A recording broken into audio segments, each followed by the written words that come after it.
to start that now. So make sure you swear lots. Okay, so here we are. This is actually session 9 of Mad Mage. You guys are on level 2, the Arcane Chambers. Let's pick up where we left off last session.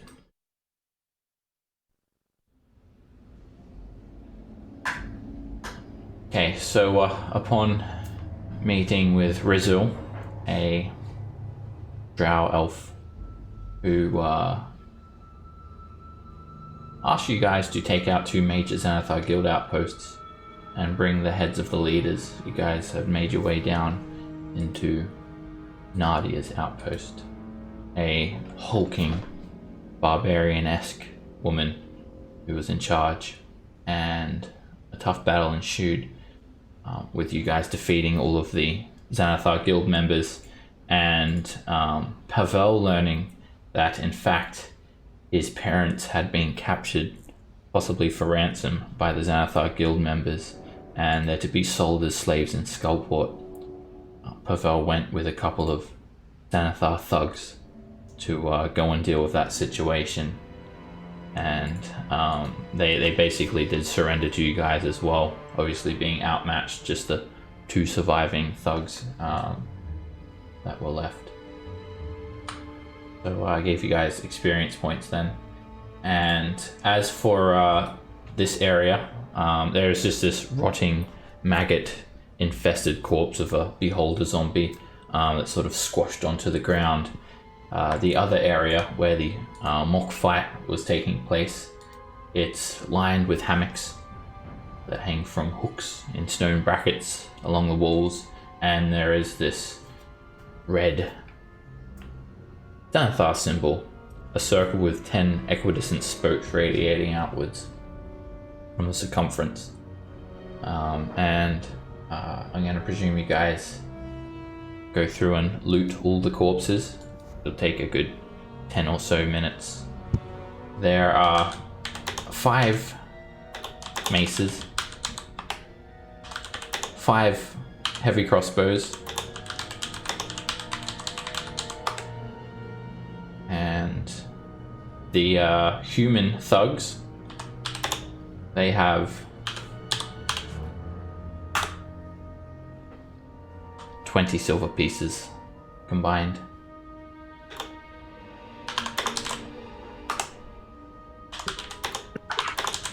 The bugbears, they have... Continue. Oops. The bugbears have 14 silver pieces combined. A search through all of their coin pouches produces that. Nadia, she has a great axe. And she also has 36 gold pieces on her person. The thugs, the Xanathar thugs, they just wear this black leather armor that's sort of stained with blood and in not very good condition after the fight. Obviously the bugbears' weapons and armors completely non-valuable. And Nadia herself, she actually wears some decent looking hide armor.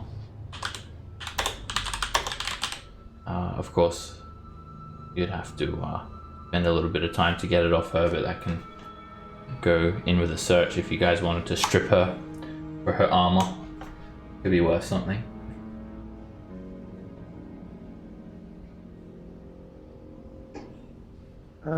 Yeah, for sure. If we got the time, why not? Money's money. The armor actually comes off pretty easy with the absence of her head.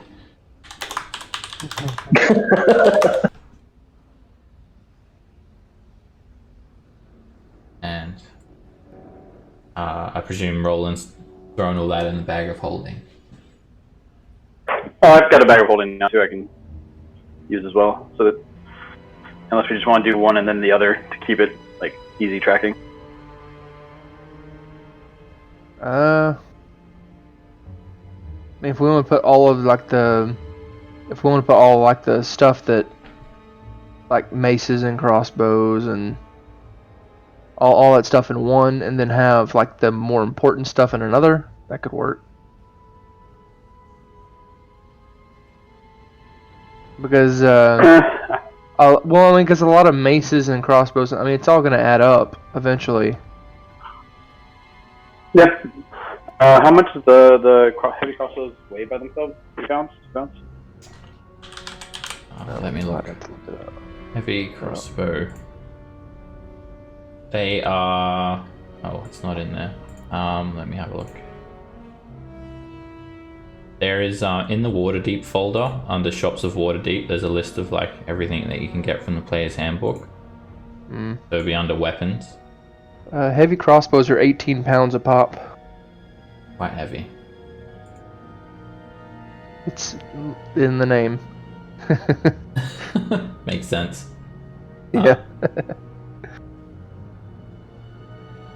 I mean, I'll pick them up for now, and I'll put everything in mine for now, and then I'll figure up the weights. And if it's too heavy, I'll dump stuff, or we can redistribute. So.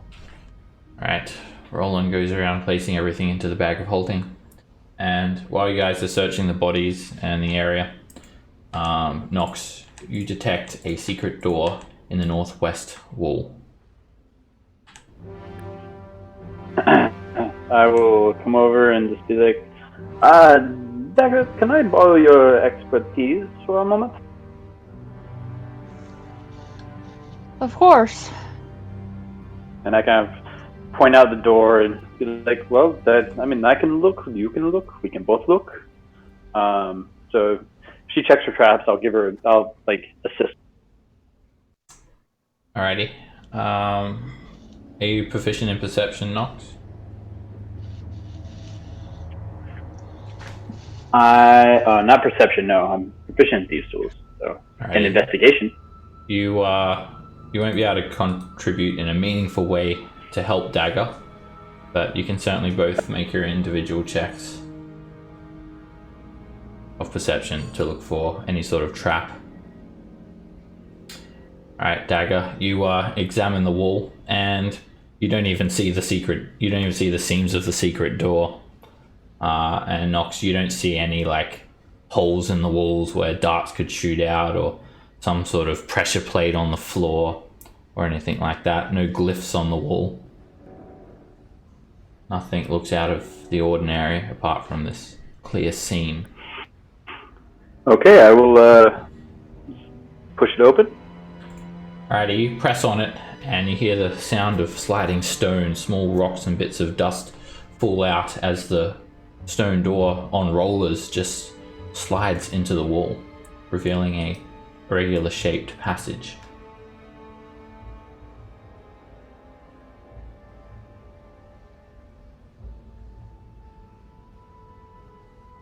And I bow deeply and kind of just look at Dagger and, after you, madame. Who holds the gate stone? Nox? Roland or myself, one of us. It's Nox. I think it's you. I might have it. Alright, it feels a bit warm in your pocket or wherever you've got it. Feel like this warm eminence. Okay. Do we know what the gate stones are for, right? They were given to us. Good question.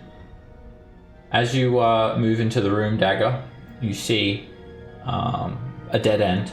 However, there is, in an alcove set into the north wall, a arch, a stone arch. It's 10 feet high, and it's embedded into the wall itself. Now, at the top of the archway, there is a circular keystone, and it depicts the image of a rust monster. And the gatestone glows warmer. It's quite hot as you approach it, Nox.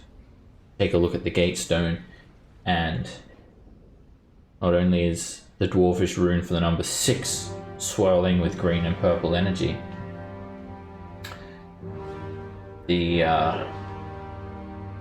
Another number is glowing. This one is the number 9. Dwarvish rune for number 9. Swirls with energy as you approach the archway.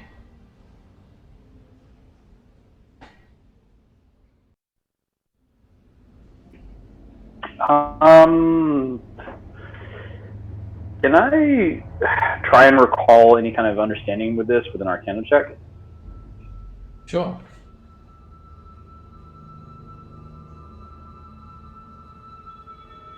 Nope.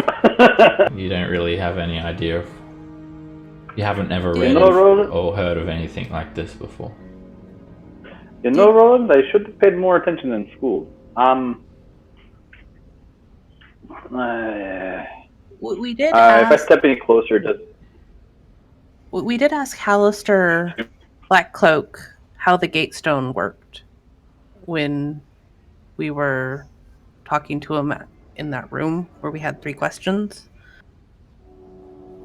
One of the 3 questions was a false answer, but he said that with the Gatestone we can measure our power, and that if the power measures up to the gate, we'll be allowed passage beyond.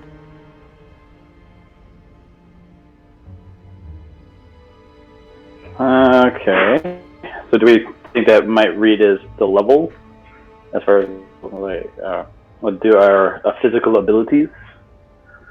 I do not... I mean, granted, I don't trust anything that crazy old Cook says, but the... This does seem a bit...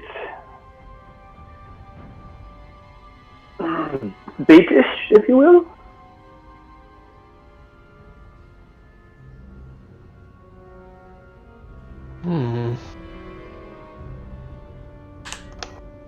I'm looking through my notes. Huh? Well, what would Pavel do? Well, he would more than likely try to walk through the portal.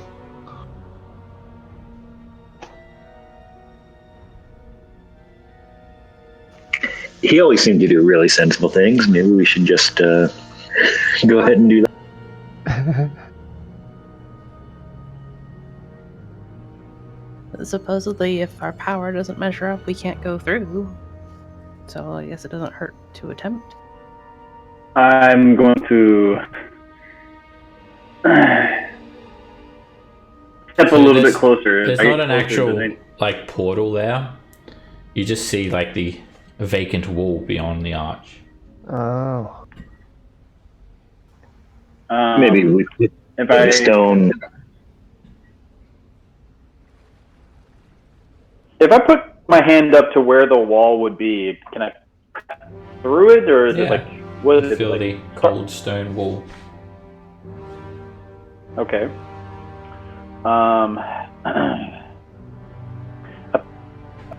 The gatestone in my fist, and then I try and put that kind of like up against the wall and see what happens. You put what? Sorry. I put the gatestone in my like fist, and then I put that fist up against the wall. See if that like. Right. Apart from the gatestone just glowing that little bit hotter, there's no other interaction between the gatestone and this archway.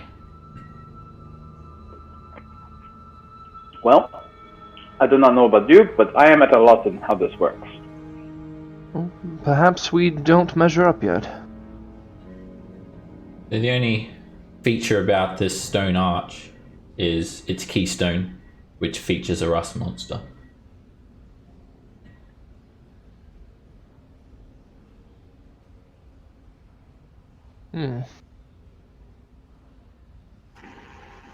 Did you try holding the stone up to the keystone? Does that do anything? Can I reach that, or is it too high? You could probably jump up and reach it, or someone could help you up there. And when you touch the gate stone on the keystone, nothing happens. I say we put the pin in it and come back to this later. I suppose. Remember, we did Rust find monster. something. We did find something akin to this on the first floor as well. That one yelled at us, I think. Maybe it did. I can't remember.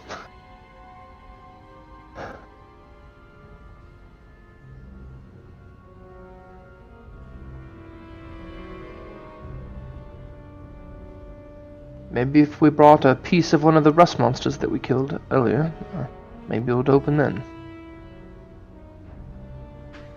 Who knows? Maybe. Right, you move back into the outpost and you see bodies just strewn all over the floor in a bloody mess where this battle took place. Wow, what happened here? Have you been drinking that much today, Brew? Oh, I haven't slept in days.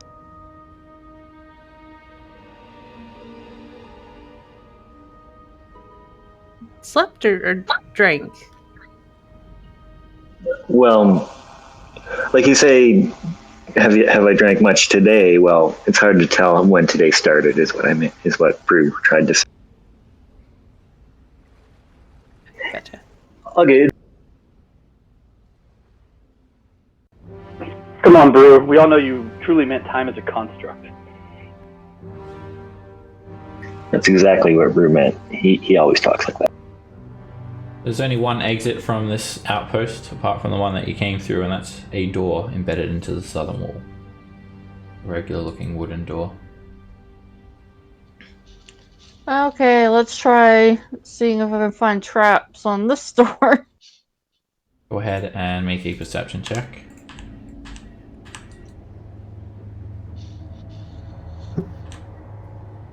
You don't see anything untoward. Okay, is it locked? It doesn't appear locked. It does have a lock, but the lock looks completely inoperable. And you open it up, reveal a hallway. Hey Seb, quick aside. I have training in perception. Would I be able to give Dagger advantage, even though I'm not very good at it? Sure. Cool. I'll keep that in mind. I see red glowing gems.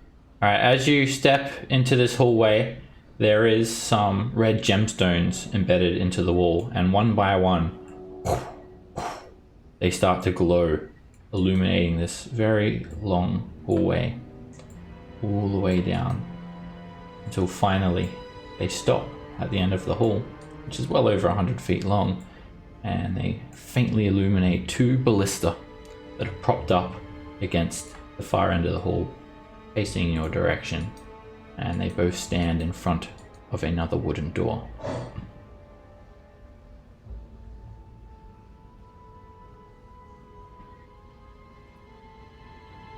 Okay. That screams trap to me. Yeah, normally Pavel would just trigger it and eat both of those ballista bolts, but he's not here, so... So the ceiling of this hallway is 30 feet high, and it's arched in shape, and all along the walls are these red glowing crystals. Cass, you've got those nifty ability to walk on the ceiling. Want to feel like going for a walk? Not particularly, but I can. Out of curiosity, Seb, is the ballista like? Are we talking like the bolt is like 3 feet off the ground? Like, if just kind of gauging, if it fired straight, what is the average height of the fire? The ballista, well, it's sort of just at a stationary position, so it's a couple of feet off the ground. Obviously, if someone was going to arm it, they would be able to angle it up or down.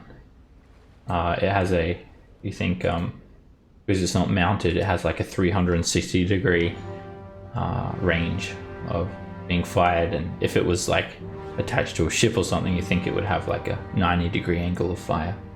These ones seem to be set on wooden rollers as far as you can tell. Well, this gives us a couple of options.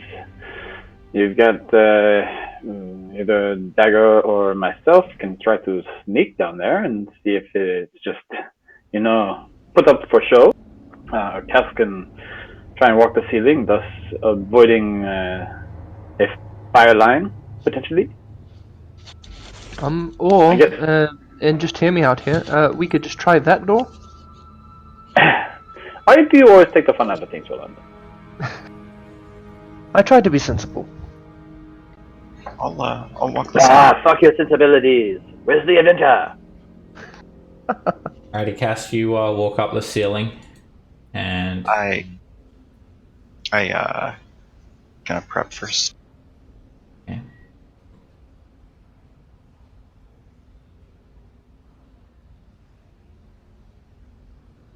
Alright, you throw up Armor of Agassiz at first level.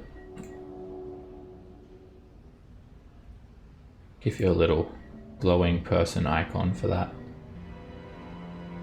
So the ceiling is 30 feet high, and you see the gemstones are about 20 feet high.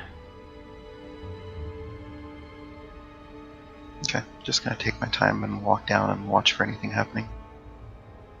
I don't have perception worth a damn, so I'm not even gonna roll. You can make a perception check.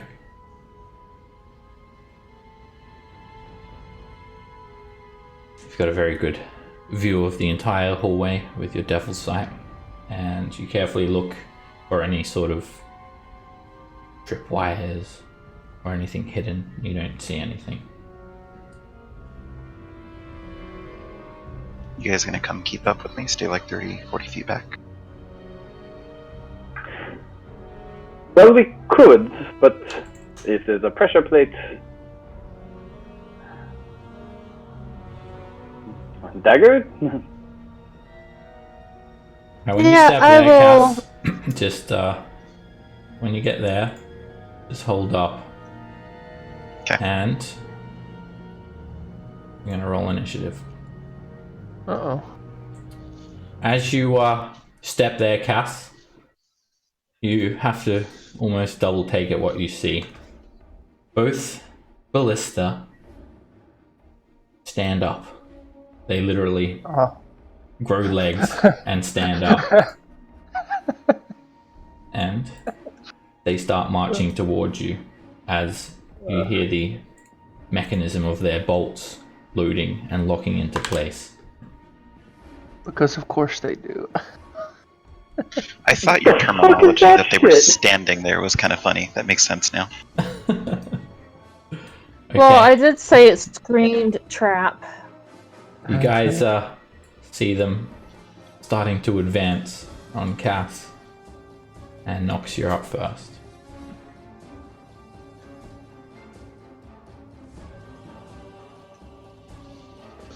One second. It's good.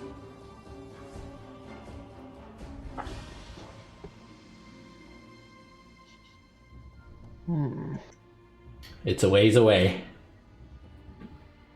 Yeah.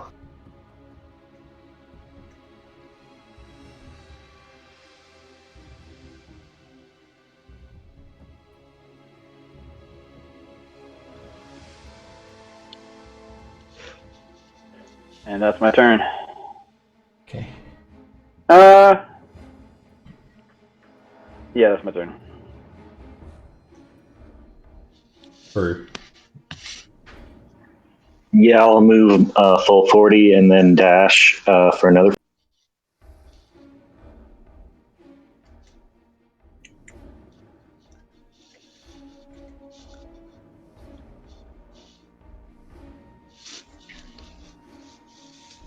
We'll get you up to this one here, Brew.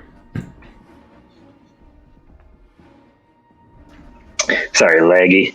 No problem. Scamp.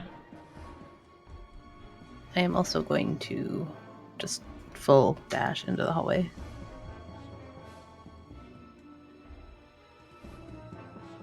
Rolling. Alright. I guess since everybody else is dashing up, Do it. That's 30 feet. Then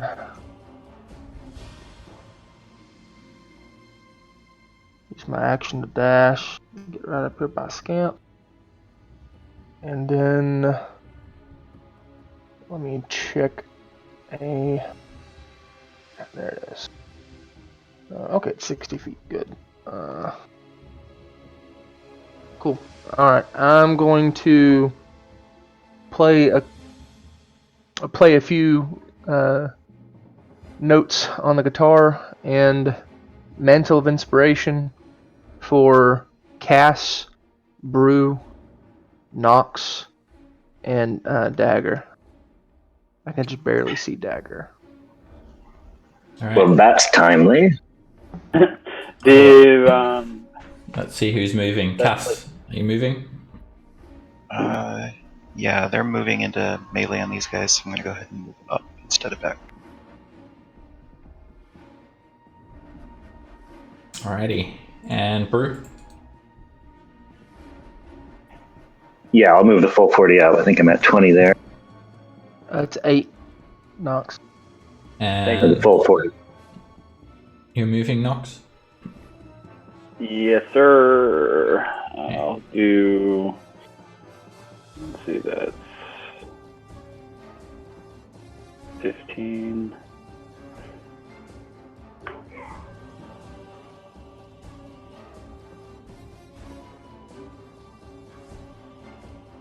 Alrighty. And for your action, Roland? I dashed, Okay. so that's my turn. Alright, this Did we- anime Ballista, these, yeah?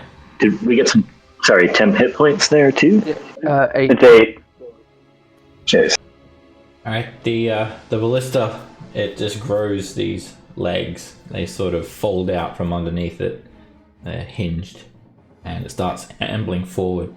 It only moves forward 5 feet though, and then it unleashes a bolt at Cass. It misses.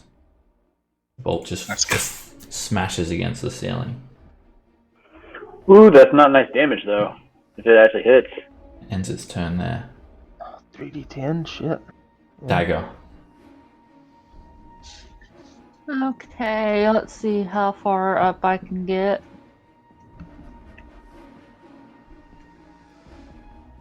One, two, three.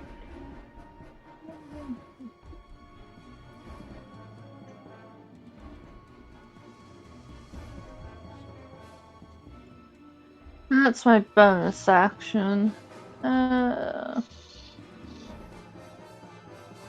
Let's just use my regular action to move up there. 10.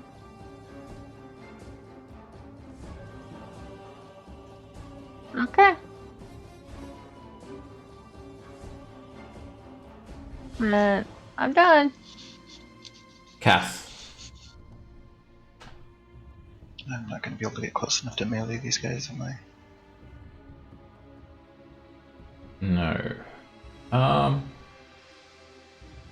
Not if I'm 30 feet up. Yeah, that's if you started going over there and down the wall, you'd still be like 25 feet up or 20 feet up. Okay, that's fine. I will Eldritch Blast twice then. Okay. The one directly below me. Did you want to be 20 feet? Something like that? I'm still on the ceiling for now. Okay. Yeah, 30. Alrighty, the first beam actually misses. Second beam hits. For 7 force damage.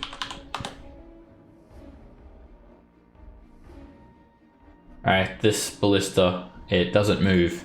It just perches up, aiming at you, Cass, and it unleashes a bolt. A 20. As it hits you, it shatters your armor of Agathis.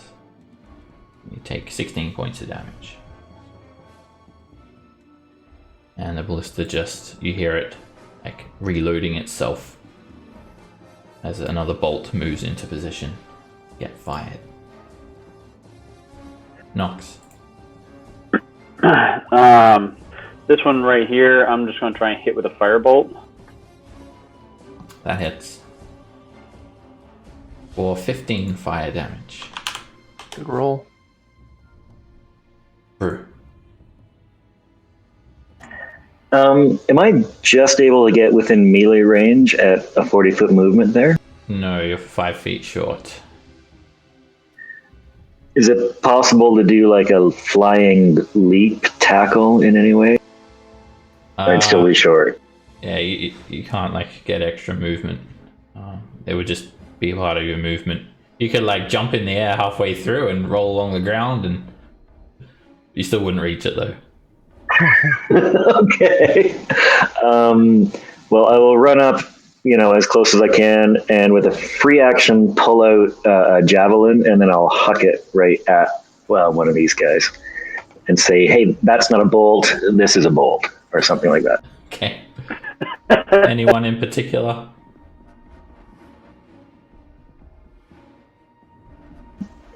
Yeah, the one that's right under Cass here. Okay.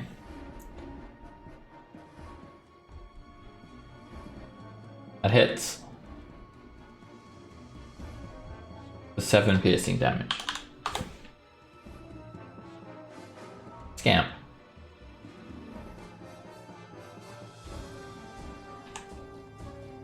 I'm gonna move up 30 feet, and then I want to cast a 3rd level moonbeam. Probably centered on that point there, so I can get both the guys, but not Cass. Okay. There? Or there? First one? First one. Okay. 1 or 2. Alrighty. Column of radiant energy going from floor to ceiling there. Roland.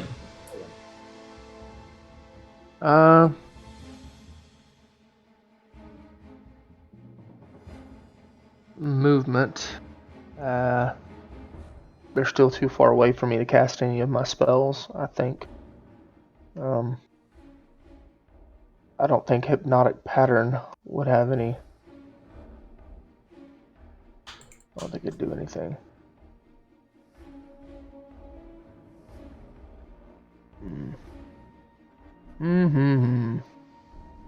I'm just gonna dash. And I'm out of stuff to use bonus actions, so. Alrighty, that's a con save for the Ballista. Alright, it is getting melted. 23 radiant damage. And it moves out of the way of that. Before it does though, it's gonna shoot at Cass.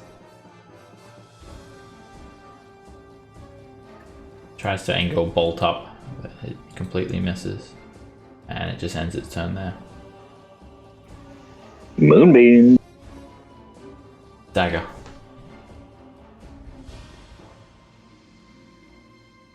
Okay, I will move up 5 feet and Bruce within range to give me sneak attack, right? That's right.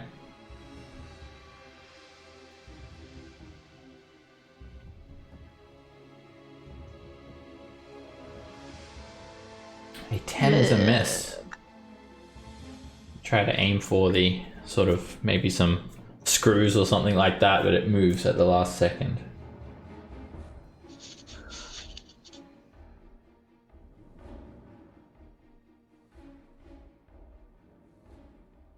Cass. Alright, now I'm going to walk down the wall, and then I will booming blade the one below me.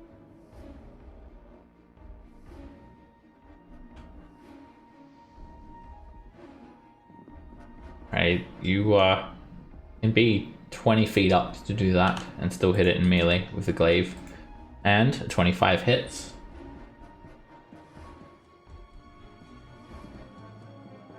For 8 points of damage. You hear the thunderish energy just snap onto the Ballista.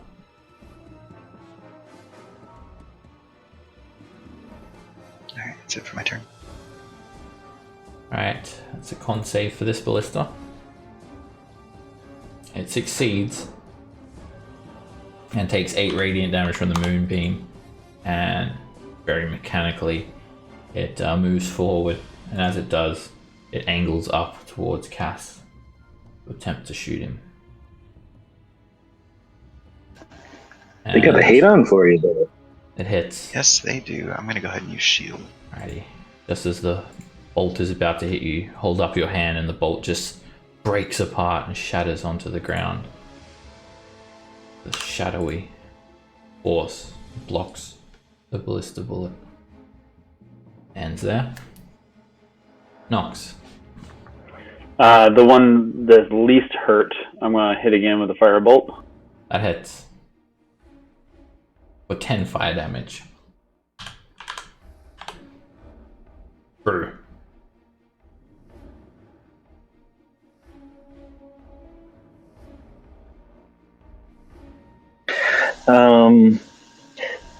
Is it possible to grapple these things? Yeah. As far as you can tell, there you can just grab them. They've got legs, so they move and stuff. Cool. Well, the one that is least hurt, I'm going to straight up punch it because I feel like that's fun to do, and then I'm probably going to grapple it. Alrighty, that hits. For 7 bludgeoning. And so bonus action to grapple. And it thrusts you backwards. Wow, critting. Okay, I'll just punch it again then. Stupid thing. A 9 misses. Oh, and I should have been reckless, but I was biting my. Yeah, I forgot to be all reckless. Scamp. We're gonna move the moonbeam back onto the both of them. Alright, the column of horror. It just washes over the ballista.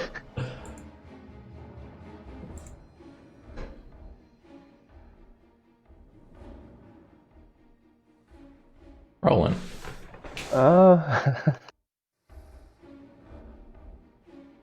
Let's see.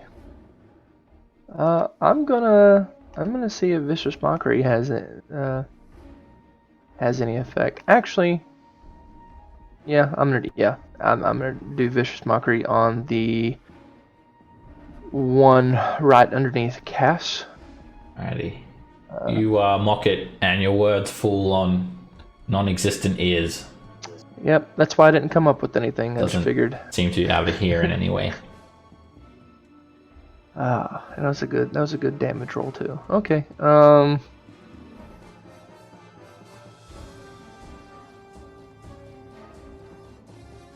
Rolling. Well, I've got nothing. It's the end of my turn. Okay, this ballista fires at. Let me see who it's going to fire at. Okay, first of all, it takes 7 radiant damage, and just as it's about to load another harpoon into it, the slot, the moonbeam just flares, and the ballista is disintegrated. Moonbeam. Dagger. Okay, I will come over here. See if I can do something in this combat. That hits. Alright, you jam the rapier into its loading mechanism, and suddenly all of the copper parts just fall away, and the entire ballista collapses into a pile of separate parts. Well done, Dagger. Yay me! And well done, Scamp. You just hear the moonbeam just melting away what's left of the ballista. I'll dismiss it now. Okay. Remind me to never get on your bad side. Good lord. I would like to point out that the very first time you guys send me out to the forefront, I get shot. Well, if you don't mind coming down here, I can give you a little bit of healing. I do feel bad about that. I'll Also, it just makes you part of the club. We've all done Yes, it. good job. Good job. Well done. Tip top. I walk Madam back Dagger, up. would you mind checking the door? Of course I will. Alright, you know the drill. Oh, I'll try. I'll lend. I will. What do you call it? Alright, it looks like Cass knows the drill too, backing up like 100 feet. It looks all clear. The door, however, looks like a little bit more care has been taken into designing this door. It is reinforced with copper bands, a little bit more intricate than every other door you've seen, but nothing else, nothing really that special about it. And you open it up to see what looks like some sort of brewery. In the middle of the room there is a stone pillar, and it has a ring of 6 copper spigots jutting out of it. A few feet off the floor, they radiate around the pillar. Carved into the walls, there are 20 bas-reliefs. They depict drunken dwarves in different poses, and one hand of each dwarf literally protrudes from the wall, and a few of them are grasping copper tankards, almost inviting you to take one and have a sample of the ale. Brew's gonna get charmed again. This has brew written all over it. I do have proficiency in brewing. You would think this is a place where dwarves can come and tap ale at to order whenever they want. Y'all looks like a bit of a free pour here, lads and lass. I don't know how he got Scottish. It changed accents. Brew, Honest. it's the red hair, Brew. I do think we should err on the side of caution when drinking things in this place because, well, quite frankly, everything he wants to. But what doesn't kill us might make us sick. Actually, Just look at it this way, Brew. Would you leave alcohol just around for people to drink that wasn't somehow trapped or cursed or... That's a really good point. That's a really good point, Scamp. Yeah, I wouldn't. And I'm actually still carrying a barrel of poisoned ale that, is like not quite good enough. But yeah, I wouldn't leave good booze lying around. I want to take actually one of my little vials out and kind of try and get some of whatever this beer is supposed to be, this ale, into the... Alright, so there are 6 taps sticking out of this thing here. And you try one of them and nothing comes out. It's almost rusted shut a little bit, but as you turn it, nothing comes out of it. Oh, well, I was going to take some for posterity, possibly to, see what it's like up topside, if we could recreate the recipe, but seems we are getting nothing. The well is dry, as they say. There is 5 other taps.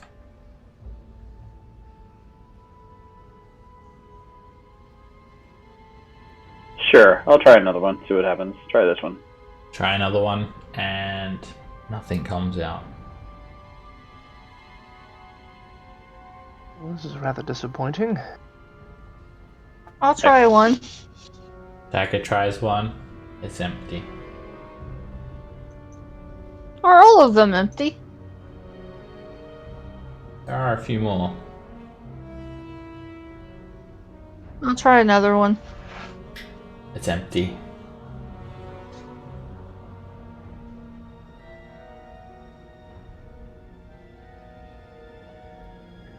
Does this door appear I'll keep- to go?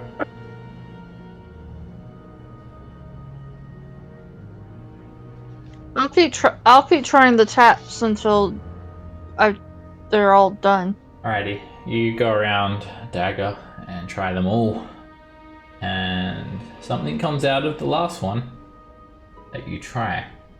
This disgusting green ooze is vomited out of the spigot, and it literally leaps on you. And as soon as it gets on you, Dagger, it like wraps around your arm and starts burning you horribly. I did have a vial. I was trying the same thing. It like Very brave. Very avoids brave. it's almost like it's sentient. It like literally leaps onto you. And It's an ooze, let's be real. alright, straight away you take 10 points of acid damage. Oh, And then Shit. before anyone has any chance to react, it burns a whole lot more. And you take another 17 points of acid damage. Whoa. And this thing is like sort of running up your arm and trying to like completely cover you and dissolve you. What do you do?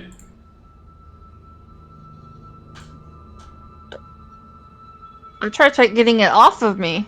How do you try to get it off? I guess I try to get it off of me with water. I mean, how sticky is it? It's like moving up your arm, and it's just like burning your flesh. It's not something you could just splash off with a bit of water.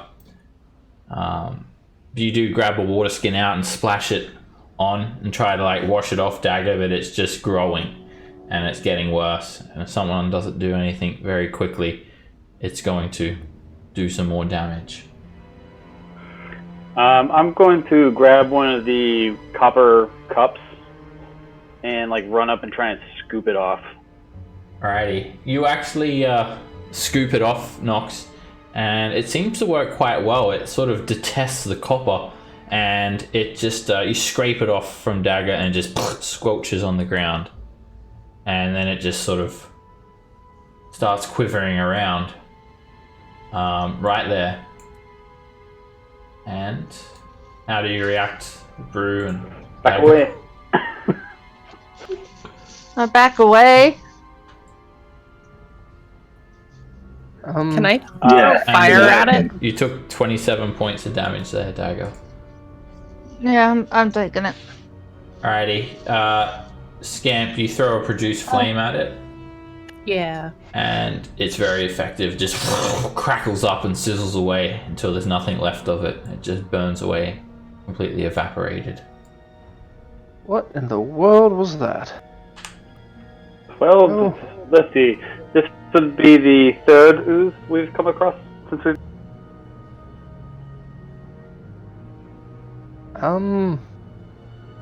I mean, it acted a little differently than the other oozes that we've fought before, but good lord.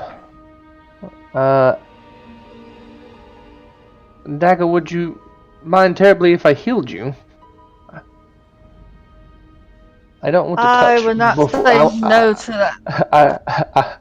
I like to ask before I touch.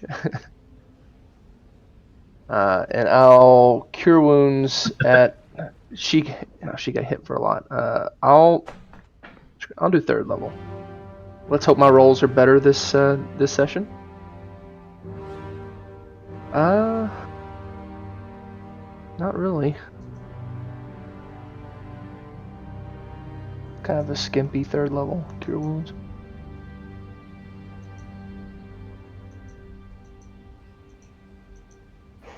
Alrighty, Wait, there's only 2 dice of damage in that.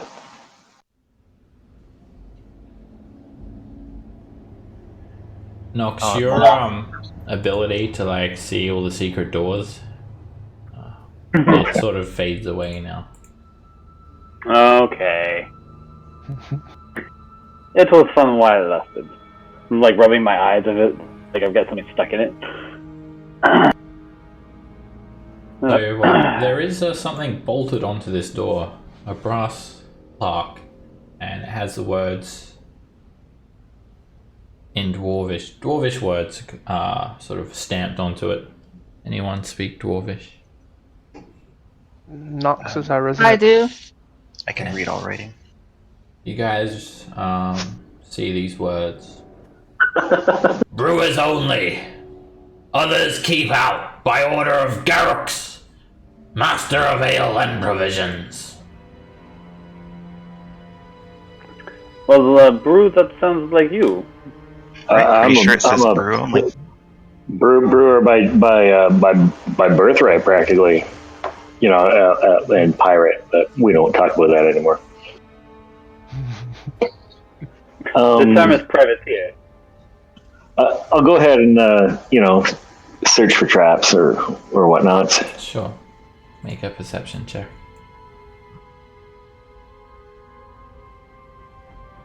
No traps that you can see. I will open the door in a very brewmeister fashion. Alright, you open this door and You know what I mean? you see another plaque and it says the same thing, but reinforcing that notion that brewers only should be allowed in. Yeah, that makes a lot of sense. We're like that. I'll go ahead and try to search for badness. Alrighty, you don't see anything untoward. Clearly nothing here. I'll open the door. Alrighty, you push it open, and lo and behold, you see some vats. There are 6 stone vats arranged in 2 rows of 3. The ceiling is 20 feet high, and each one is surrounded by a stone wall. They look to have very thick stone walls, and there is a copper spigot embedded into the vats on the side facing the nearest wall at about 3 feet off the ground. You also see a very narrow stone staircase curling up the exterior of each vat, and they lead all the way up to the top. The top appears to be fitted with a hinged copper lid with a circular valve handle. Can I try to make a brewer's kit intelligence check to see if this all looks to be as if it's actually a brewing facility or if it's some sort of artifact? You don't need any sort of ability check to know that this is a place where you would ferment hops and yeast and sugar and make ale and other things, fruits and whatnot. You'd mix the swill up here, and you'd just leave it to ferment for some weeks, and then when it's done, you would, if it was beer, it'd be ready, and if it was spirits, you'd distill it, and you can turn it into some sort of dwarven spirit. Roland. Or moonshine. You could chime in on this if you'd like, because you make such things. But don't you use live things to make brewing? Like germs or... Well, yeast is alive, hot, So then... I feel like Brew knows how to brew, he does not understand the process whatsoever, though. Yeah, exactly. It's more mystic. It's probably like mystical to him. He's like, you do this, and he's got all these other things that don't matter that he does. He's like, yeah, no, you have to stand on one foot when you do this part. Because one time I did that and I had a really good batch, so now I always stand on one foot. Well, okay. To spitball it, maybe. What if the beer came alive? And then poof, it's, as they would say, just I might propose marriage to it. Are you talking about a beer elemental? I mean, seriously.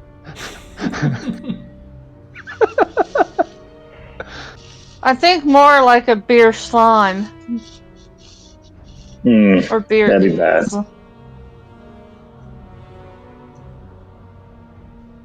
Does anybody know what time of day it is?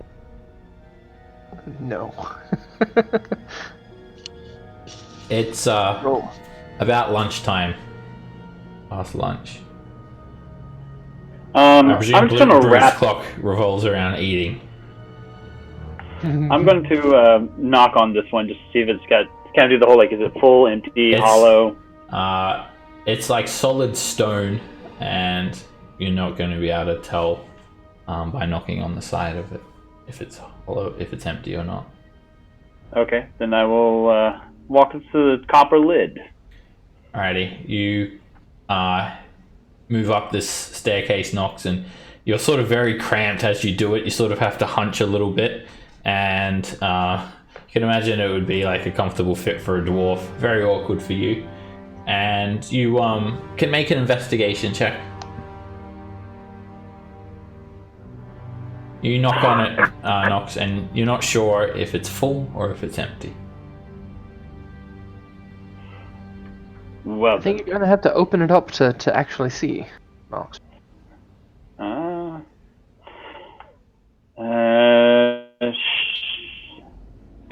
Fuck it, why not? What's the worst that could happen?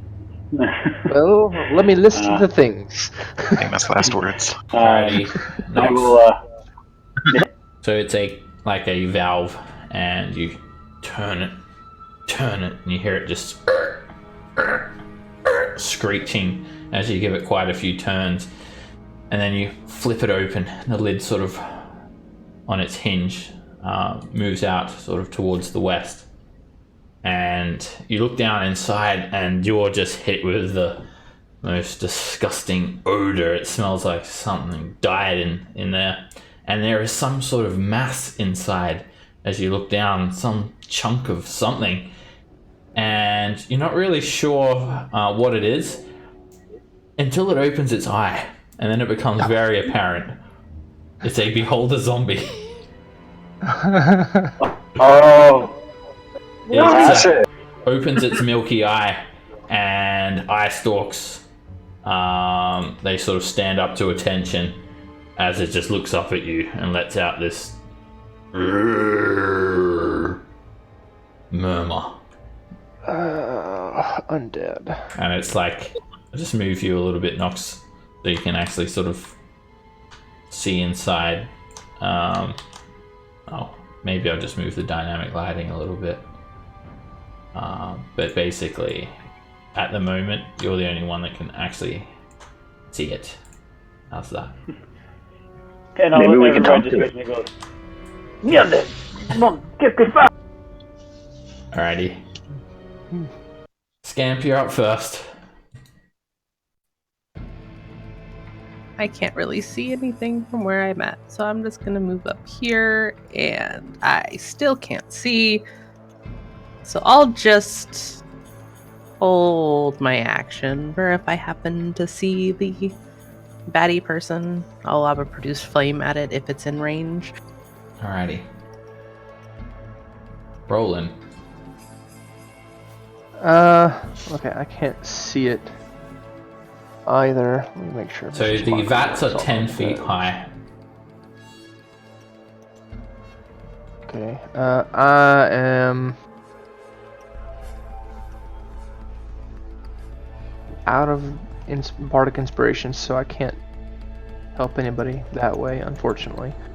I'm gonna move that way with my full movement, and then I'm going to hold Vicious Mockery for if it comes up out of the vat and I can see it. So my fingers are just kind of hovering over my guitar strings at the moment. Okay. Ready to Nox, make an acrobatics check. Oh, you're gonna fall in there with it. Alright, it sort of startles you, and you almost lose your footing and tumble backwards, or maybe into the vat, but you don't. And you can stand on this narrow staircase normally. But you can sort of see it at the top here. Is it actually close enough for me to touch? It is, yeah. It almost fills the entire vat. I'm in everyone just sees Nox just like flailing about and just like cursing, screaming as he reaches out and tries to shocking grasp it. That hits. You guys see like this blue spark faintly illuminate the room, and this horrible stench of burning rotten flesh comes off of it. He just jumps down and goes, fuck! And all the Brew. So as far as I know, all that's happened is I know there's something disgusting in there, and I can see a little bit of it. Is that correct? You can't see it on the ground because it's 10 feet high, and it's inside the vat. And I'm pretty sure Nox would have told everyone that it's a beholder zombie. I hope he would have, at least. yeah, he said it as he's like stumbling backwards. Can I, I'll step up near the rim, and then if any part of it comes up, can I use my reaction to hold an action and try to grab onto whatever comes up? You can. You will need to make an acrobatics check to get up close enough for that. Alright, you managed to balance up on the stone staircase, and you're ready to grapple it.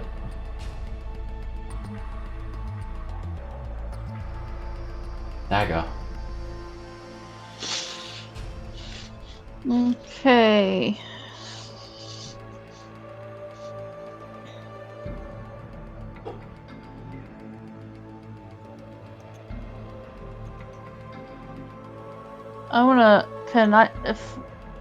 Is Bruce standing up there too? Yeah. It wraps around, so if you're on the top half of it, then you can be in melee range. Okay. I will stab it. You're climbing all the way up to the top and looking over and stabbing? Yeah. Alright, give me an acrobatics check. You're good. And you quickly climb up to the top of the staircase, lean over, and stab. A 13 misses. Damn it.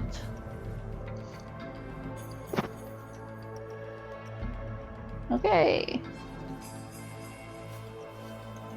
Alright, the beholder zombie. It rises up from the vat, and Scamp, your reaction goes off first.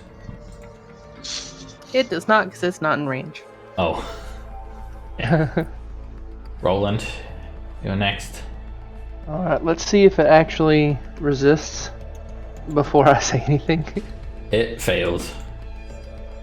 Oh, beauty is not in the eye of this beholder. Nice! And then, Brew, you're next. That was a good one.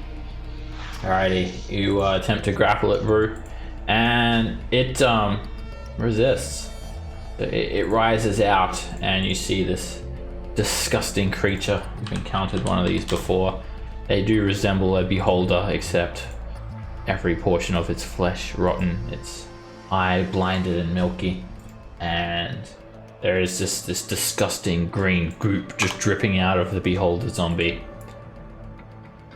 And it attacks you, Brew. One of its eye stalks flings an eye ray at you. And give me a wisdom save against being frightened.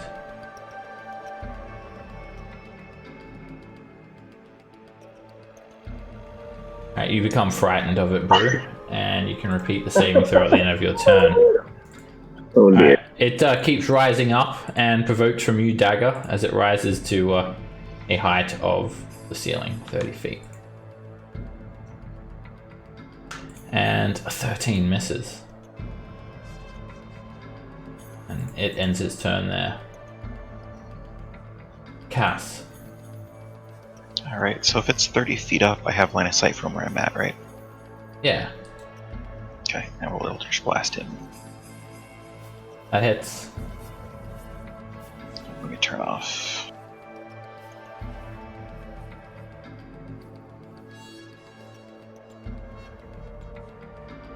For 2 force. And natural 1 misses. And then I'll step out of sight. My turn's over. Damn. So it's 30 feet up. Does that mean I have to be directly under it If my spell range is 30 feet. No, just 30 feet away from it. Where you are is, well, 5 feet closer is enough.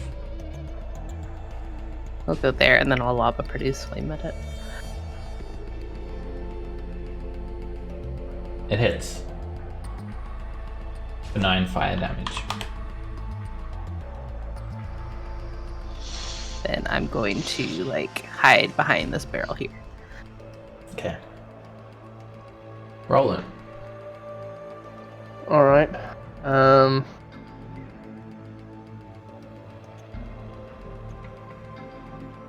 Let's see. I'm going to, as an action, I'm going to, let's see. I'm going to start playing on my guitar, and it's very soothing melody, also very heroically inspiring, and I'm gonna use a counter charm, Hey. so nobody else can get frightened, or hopefully not get frightened. So Alrighty, everyone within 30 feet has advantage on saves against being charmed and frightened. and I don't think I really have a bonus action that I want to use, so that's my turn. Nox. I'm going to run over to this side. And I will launch a firebolt at it. That hits. For 14 fire damage. Nice. Brew. Make a acrobatics check.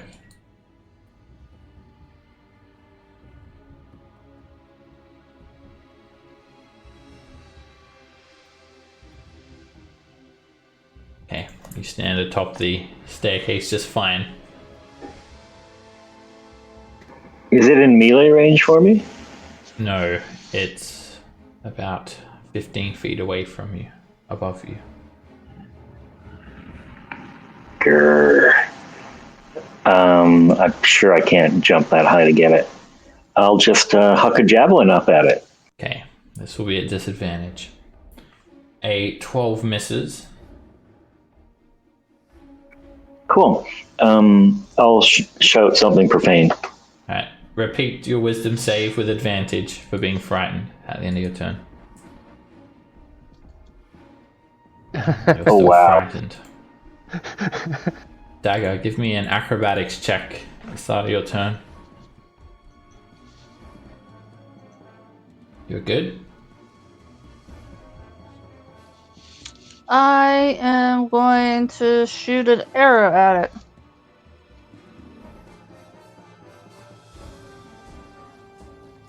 Because it's out of melee, right? Yeah, no sneak attack. A 12 misses. Can't hit for shit.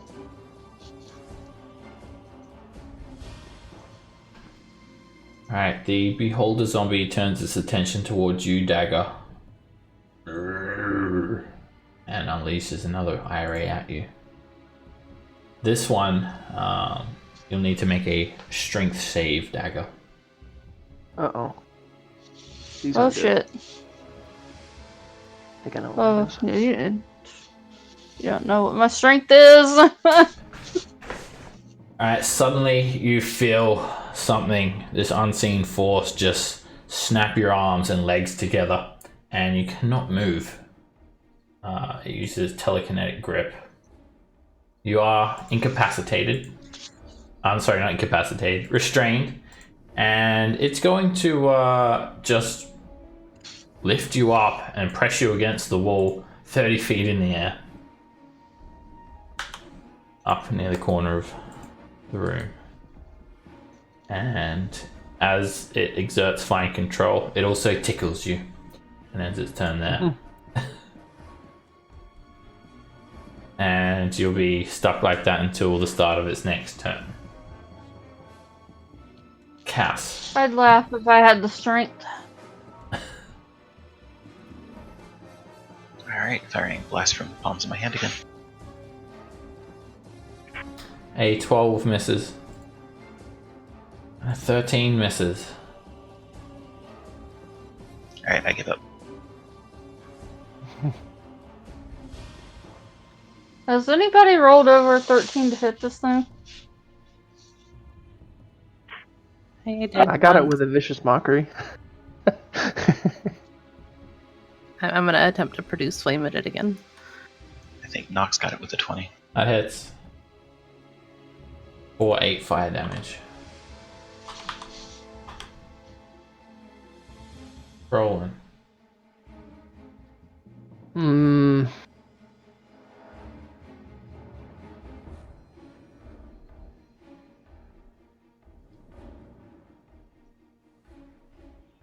Let's see. Bane's not going to do any good because it uses those rays. Let's see how far up in the air is it again? 30. All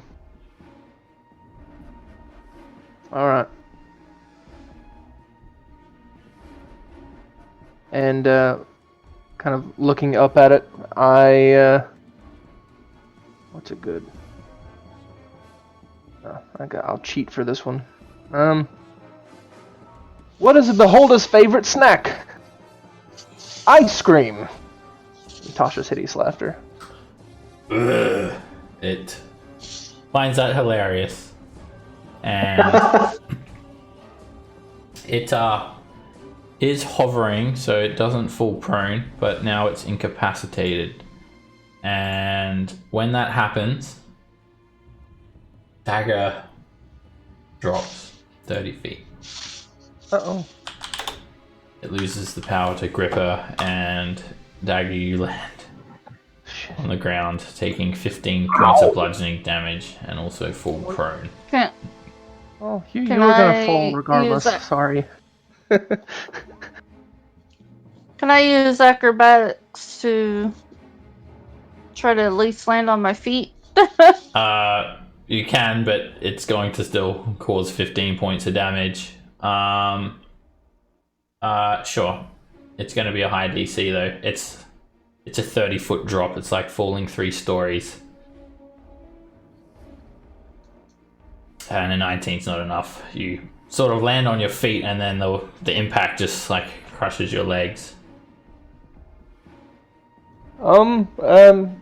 Sorry, Dagger. I'll try to do something about that in a minute, and I'll use the rest of my movement to back up again. So I'm no longer. I guess since I'm doing something else, because I have to use counter charm every round, right? Yeah, until like it goes away at the end of your turn. Okay, that's what I thought. All right. That's it. Nox. Reach, stick my hand out again, and Oh, I try just again. realized something actually. It's actually not What's that? affected by that, Tashes. Oh, Which is probably a good thing. that's a good thing for Dagger, probably. Yeah, so actually, Dagger, get that damage back, and yeah, it's not smart enough to be affected. Oh shit! I didn't think about that. We all saw That's a premonitions of waste that of a happening, spell slot. and then it didn't. Yeah, and fortunately, it just doesn't have any effect. So you're still incapacitated in the air. Yay! I always forget about the intelligence requirement for it to work. I thought it'd be Yeah, well, Bruce basically immune himself, basically. You've got a 4 or lower. Not far. Well, that's a wasted spell slot for rolling then. Okay. Nox. I think my 25 hits for 17. Oh, I'll scroll up a little bit. It does indeed. 17 fire damage. Nice roll on damage. You've been killing it there. Brew, give me a acrobatics check. You're awfully acrobatic, Brew. Yeah, well, I was literally born on a pirate ship, right? So I was in the rigging and all that. Used to standing on a moving ship. Yeah, it's easy for you to stand on this staircase. Yeah, he's svelte despite his bulk. I still can't. Can I possibly jump up and grab this thing? No. No, it's like 15 feet. No. Is there anything around here I can throw at it? There's. I mean, there's no I'll just huck it down. rocks or anything like that. It's just a Yeah, staircase and the vat lid. it's like up in the air. I couldn't climb up there. Yeah, there's nothing. I'll huck a javelin at it. Alrighty, a 17 hits for 8 piercing damage. Cool. And I'll glare at it menacingly. And repeat your wisdom save for fear.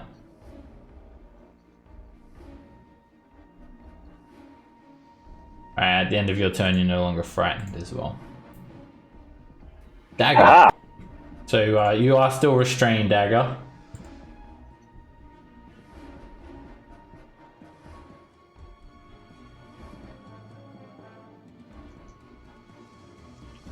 Okay, then I guess I'm not going to be doing anything. You can still attack. Oh, I can? Okay, Yeah. I will shoot it with my bow then. Alright, you're at disadvantage. You hit it. For 6 piercing.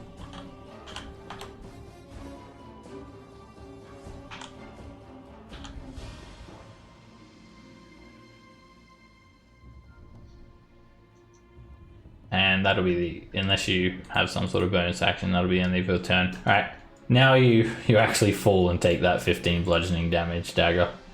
At the start of its turn, it releases you from its telekinetic grip.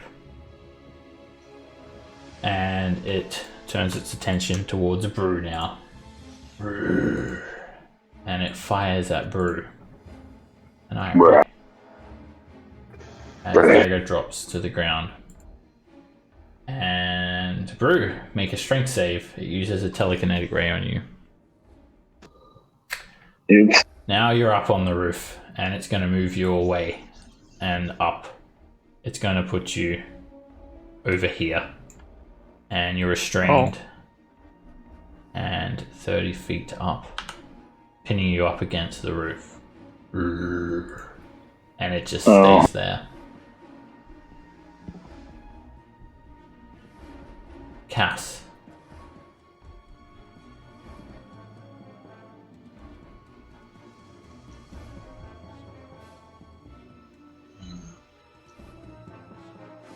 I don't think I can get you, unfortunately, Brew. I'm sorry.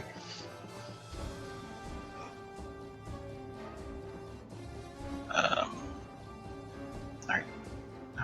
No, screw it. I'm going to walk up to the ceiling here, so I'm 30 feet up. Okay.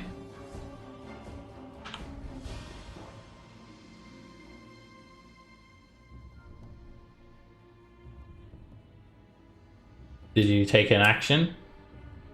That was double movement. Okay. Scamp. Well, Brew was my light source near the beholder, Oh. so I can't see it anymore. I'm gonna move up here and stand under Brew and ready in action to catch him. Alright, you can attempt to catch him. Oh, right on. Thank you.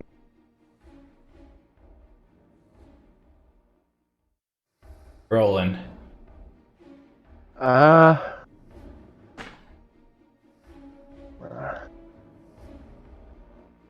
run up to Dagger. Well, I say run, kind of run. It's not that far of a run, and I will cure wounds at first level. Get a little bit of health back. Again with those shitty rolls this evening. Yeah, that's kind of all I can do.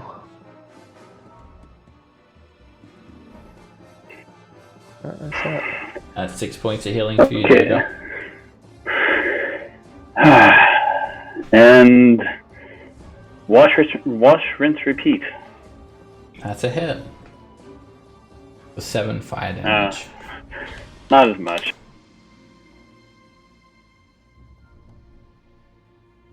Brew. Do I see anything I might be able to get a grappling hook onto? Even if you could, you wouldn't be able to move. You're restrained. Just Cass. Right. But yeah, you could yeah, Cass, I guess. Well, okay. I'll try to throw a rope up to Cass. Okay. I have plenty of ropes. All right. Just No, keep in mind. I won't even use it. You don't think you could support his weight, Cass, and he'd probably bring both of you down. Oh no, this is a terrible idea. Should I just brace for impact? Can I just ready reaction to try to land gracefully in Scamp's arms? Sure. That's in a very ballet-esque fashion. Okay. You could get really angry at the floor. Yeah, that's a good idea. Dagger. Be 15 feet to stand up.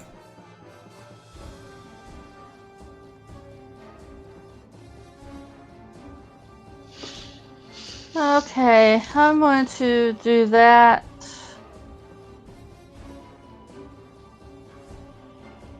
Then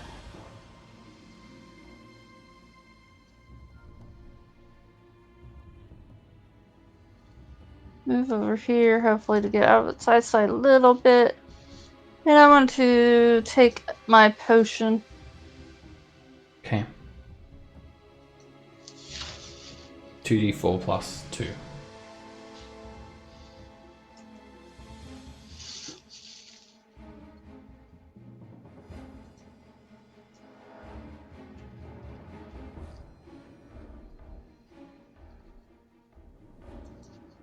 Alrighty, at the start of the Beholder's turn, Brew, you fall.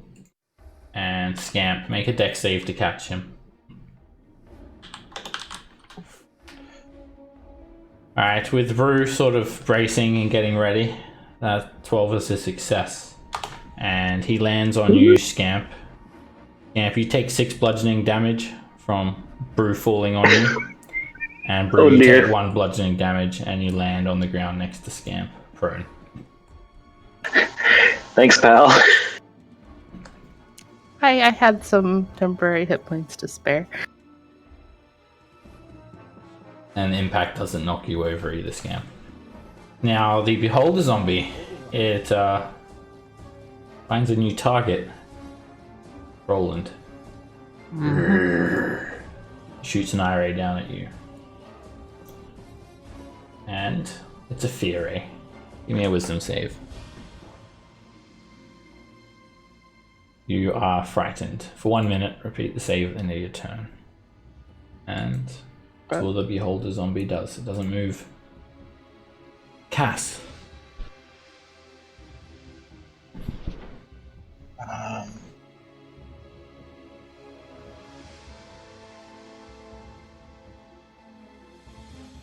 Man, Eldritch Blast him again. The first beam hits for 8 force damage. The second beam misses. Scamp. Alright, I still can't see anything. So we'll just move back over here. You can attack it at disadvantage if you like. I can see it now. I'm just gonna attack it from here. I just can't hide afterwards.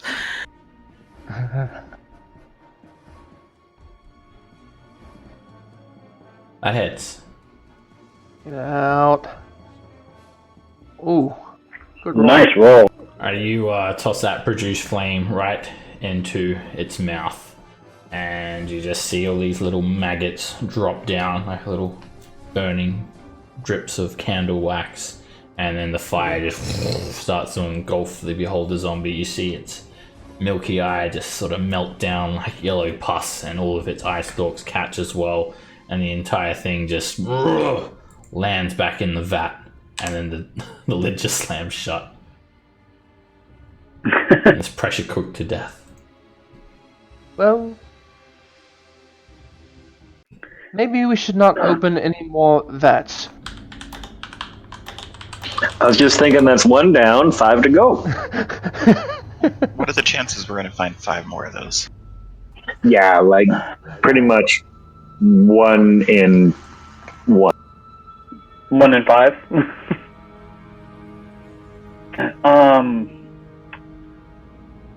So I feel like I don't have my eye anymore, but you know what? I'm gonna pull out the wand of secrets and Is this a door wave right it about. here? Alright, first of all, Nox, use a charge of the Wand of Secrets, and you send out a charge of it. But you don't detect any traps or secret doors within 30 feet. Fair enough. And Roland, after the fear effect wears off, you see a double door in the west wall. It has stacks of old barrels sort of stacked up on it, and you can see through the gaps there are images of dwarves painted in profile, and they sort of face each other as if they're sort of holding these barrels almost. There are a number of these barrels, more than 30 of them, stacked up against the western wall. Well, we can just break things. What's that, Cass? How do you guys feel about a rest soon? I wouldn't be Well, then- opposed. Why not? We could sit down for a spell, maybe have a snack. It is right around lunchtime, I suppose. And Nox pulls out a flask of liquor and it's like, why not? Liquid lunch. If we want to find a spot, I can cast Tiny Hut, so we have somewhere comfortable to stay for an hour.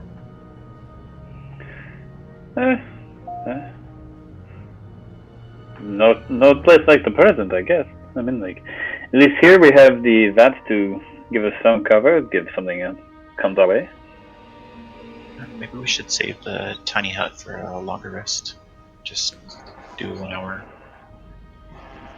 Yeah, Well, I mean, Yeah, I'm would full. I'm just fairly full. I can minutes drink and to- keep watch. all right. It just takes a few minutes to cast. All right. Oh, that's, yeah, I've burned all my hit die, so I can keep watch, or I can always explore one of these vats while you guys rest. No big deal. Brew, don't do there. Alright, you guys share some rations about, and it's a little bit hard to eat in this room as there is still this foul stench of death. I put prestidigitation under my nose. I don't smell anything. Alrighty. I do got the druid same clap thing. for flowers. Alright, you guys do your best to fight away the smells, and an hour goes by. Do you mill about here? Before we rest, I'll use a first level cure with twin spell on both Roland and Brew.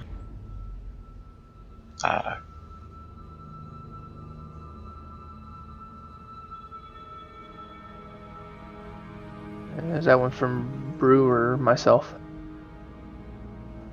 First one on Brew.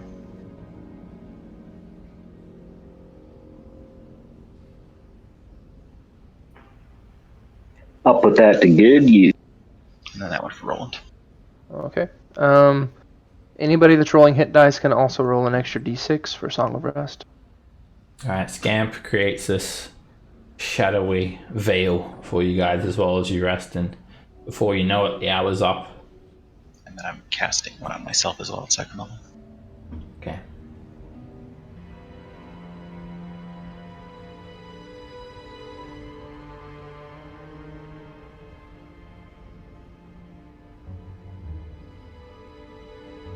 I'm done.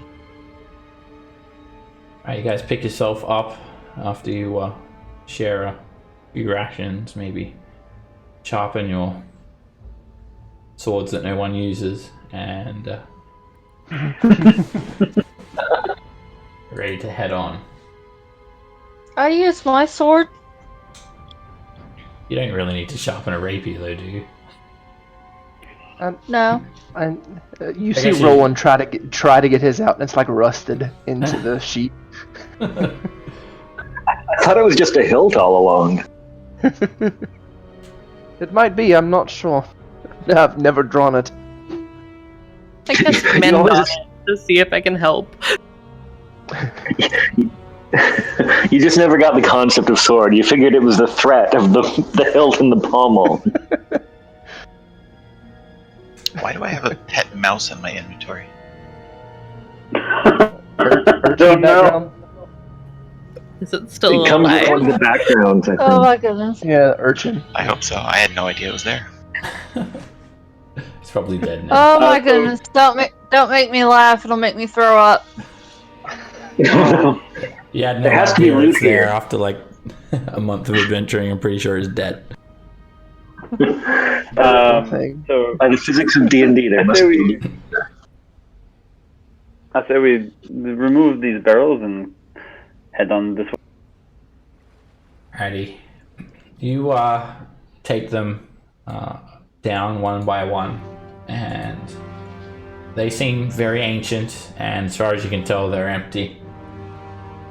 And you unstack them to reveal the door. Do I think they would be like able to make a really good brew if I somehow took them back to our tavern way up above in water? Given your proficiency with brewer's kits, you can inspect the barrels without any ability check required brew, and you can tell that they're actually they're so old that most of them, if not all of them, have leaks in them, and none of them will be able to hold any liquid. You also can tell that it's made from not the usual sort of wood that you would expect, not like oak or anything like that. In fact, it's a type of wood that you've never encountered before. Each one is reinforced with iron bands. Right, I'd tell that to the group then. And make a sensible decision for once and not try to take them back.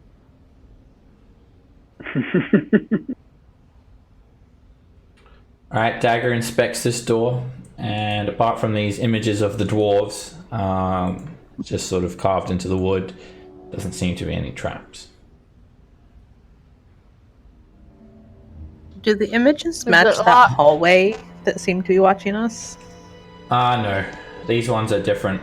These ones are like dwarves, like heaving barrels and rolling them along the ground. And some of them are standing on barrels as well.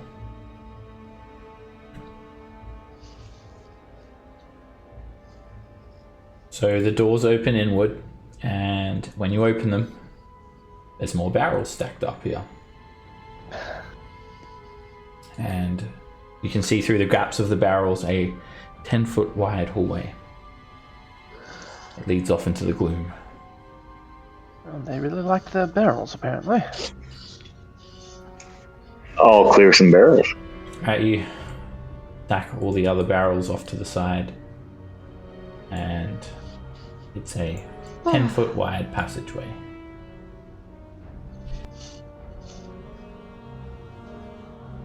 Okay, I will sneak on ahead. As soon as you step there, Dagger, the floor gives way, and you fall. Shit! The stone floor just opens up, and you try to like grab onto the wall. It's just smooth. There's no way to prevent the fall, and you drop 20 feet. And That's a you long ways. take 6 bludgeoning damage, and you find yourself now in a 20-foot deep square pit. At least it wasn't me this time. Yeah, I'll get a rope out and throw a rope down to her real quick. Alrighty. Nox hands you down a rope, and you can use that to climb up with ease. But that was Brood. Nox would not Oh, try Brood. and lift anybody.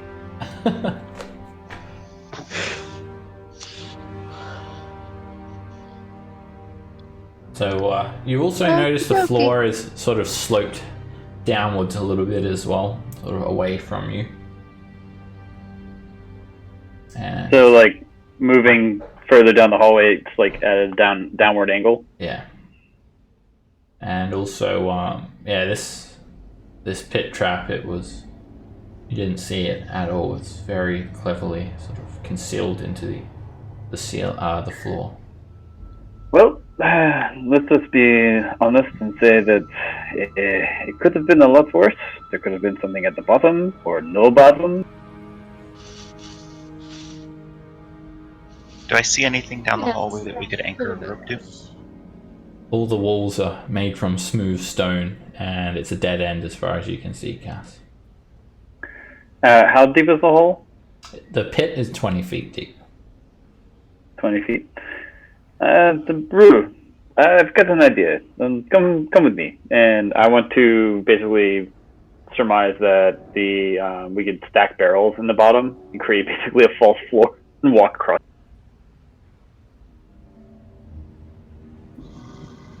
Fill it with barrels.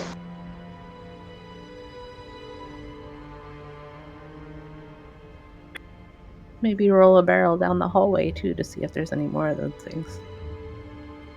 Ooh, good call. Alright, so It might not be Noct, you guys are filling this pit up with barrels. Yeah. Wait. And I'll go ahead and huck one. Can I try to huck one across the gap down the hallway? See if anything happens. Sure. Alright, so before anything, Brew grabs a barrel and you sort of throw it across, and the barrel just like breaks upon impact. Just smashes on the floor. Right. Pretty weak barrels. Maybe they won't support us. How heavy? The barrel, I try to. it weighs, let me have a look. Each barrel weighs about 70 pounds. If I drop my backpack, I can probably just walk across the wall with one and then roll it from the other side if you want. Okay, sure. It's about the weight of my backpack.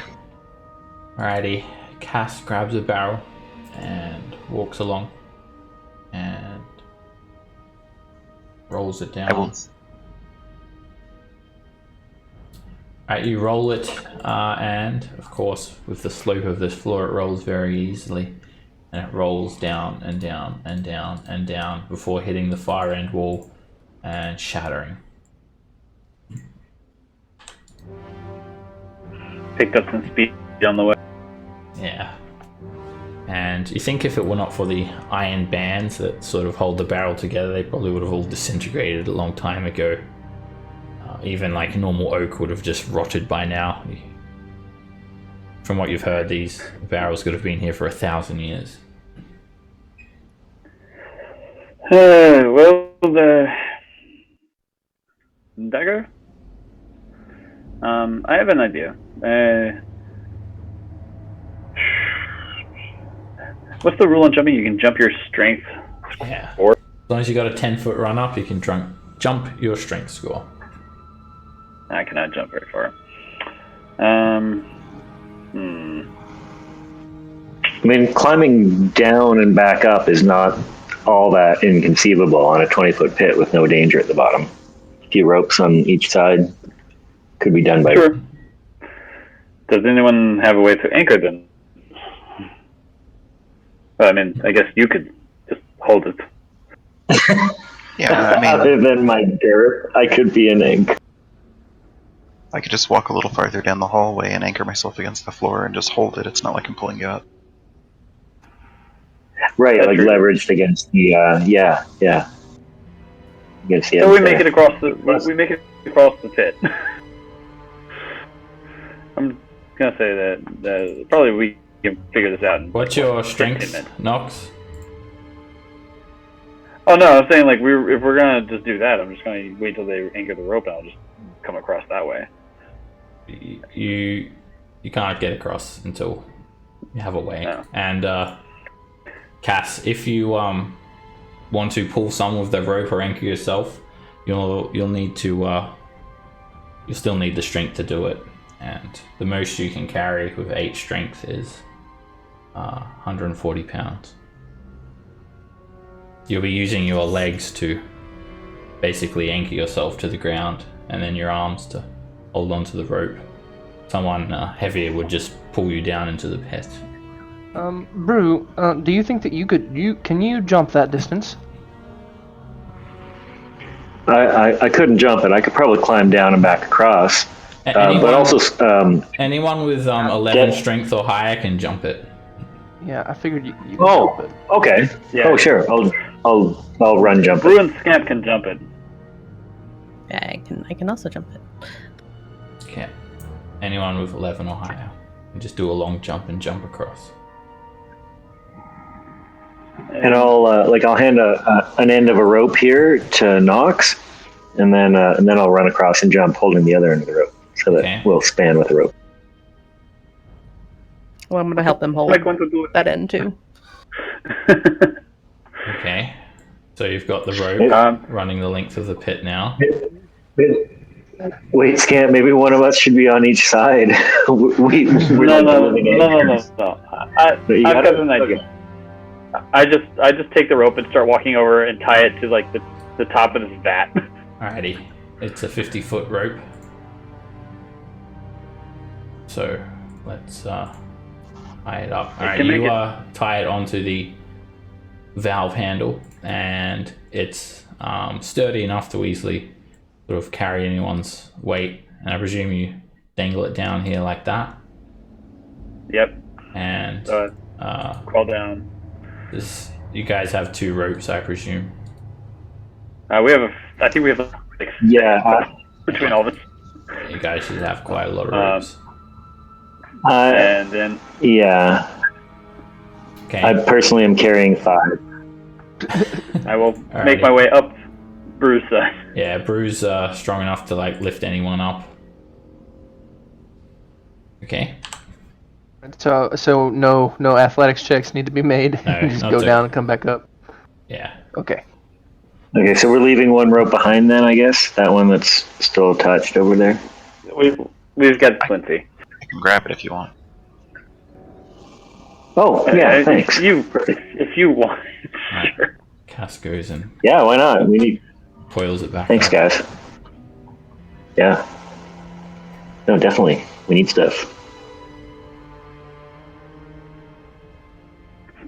And now we'll go to the dead end, and there'll be nothing here. Careful, you're did you want to move Dagger? She's AFK for a second. Brew, as soon as you step there, Oh, for fudge. the floor collapses and you fall. Wow. That was a really Brew move. You fall in the pit and take 8 bludgeoning damage and land prone. I called down. Are you all right, Brew? I do see Found a pit. Yes, I noticed. no, You're gonna have hell crawling back up out of there. Can I? How sheer is this surface? Can I climb up easily, or do I need some help? Completely smooth. It'd be impossible to climb. Can I lower him a rope? Sure. Yeah. It's your rope, Brew. I'll climb up. Brew, can you come back to this side, please? This is going to be a little bit of a leapfrog, and it's probably going to take a little longer than we'd like, but I don't think there's any other way to do this. Alright, Brew, so you climb up with Scamp. Yep. And then jump across. And then with the rope. And then we become the anchors. Is that what we're talking about? Well, I was going to say, between the two of you probably can hold the 3 of us, because we're not very heavy. So just hold the rope between you, and we'll just ferry across. Exactly. Before we get Before into you all do of that. this, Cass, can you see if there's actually anything down at the other end of the hall? Yeah, actually, before I even do that, I'm going to walk along the wall to about this spot, measuring from the last 2 pits, and then I'm going to lean my full weight against the floor while still standing on the wall. Okay. So that's closer to 200 pounds. You apply pressure on the floor, Cass, and you don't even have to put your full weight on before the floor gives way. And the pit just swings open. The floor just falls flush with the sides of the pit. Okay, I'm going to do that all the way up and down here. Right, you periodically check the rest of the hallway and no more floor gives way. Do you guys want me to go and see if there's a secret door down there? Yes, I suppose that would probably be the best thing to do. We don't want to waste all this effort on a dead end. Do you want to lend us the wand? Alright, all 3 pits just snap closed. Oh. Still leap over it? Sounds like there was some sort of spring-like mechanism, just snaps them all shut. I'm still gonna jump this one, in case it opens again. Do I see any secret doors down here? Make a perception check.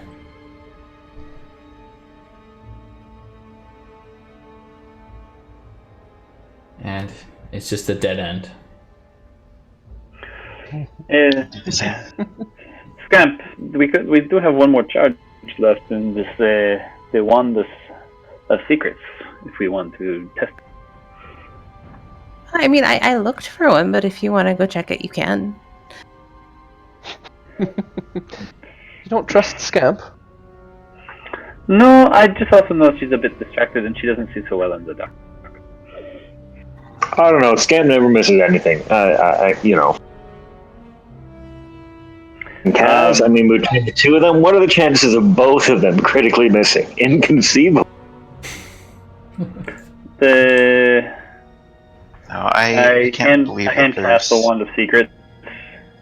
Be like, after you, Monte. Yeah, I can't believe there's nothing down here with 3 pit traps. I don't know, maybe the dwarves were just playing a trick. I'll use it right here. Alright, you use a charge of the Wand of Secrets, and you see these shimmering outlines of 2 secret doors, one against the north wall and one against the south wall. Alright, I will point those out to the party and hand the wand back. Sort of golden rectangular shape highlights the seams of the door, which you didn't even realize were there. They blend in so perfectly with the wall.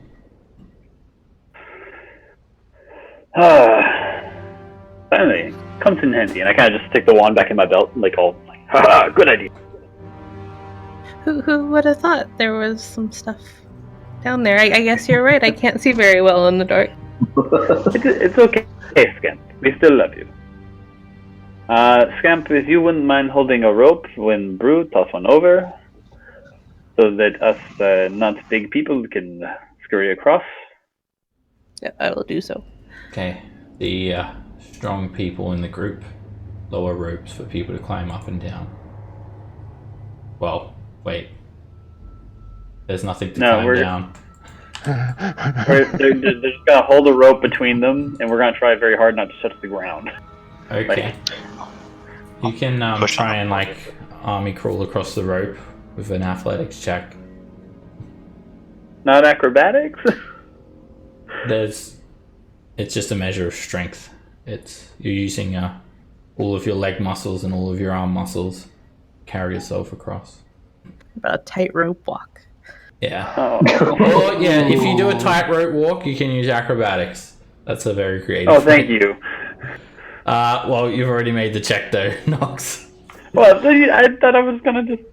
So, as you, and a 14 wouldn't be enough for a tightrope anyway. Alright, you fall, Nox, and you go down into the pit. Can I attempt to catch him? You're not close enough when he falls. It's like Okay. at least 5 feet away from you. You'd have to be like stretch Armstrong or something to get him. Or douse Oh, him. okay. I didn't know where he was falling. Alright, so you full knocks and you take 7 bludgeoning damage and you land prone. And then the lid of the pit snaps shut. And you're trapped inside now. Oh. Oh, well, that's... Okay. Damn. I wonder why You didn't just do hear, that you hear before. another stonework. You just hear this. Hey guys. Hello. Can I attempt to see if I can find like where like the mechanism is of this thing, and if I could somehow get it to stay open? Yep, you can use an investigation check.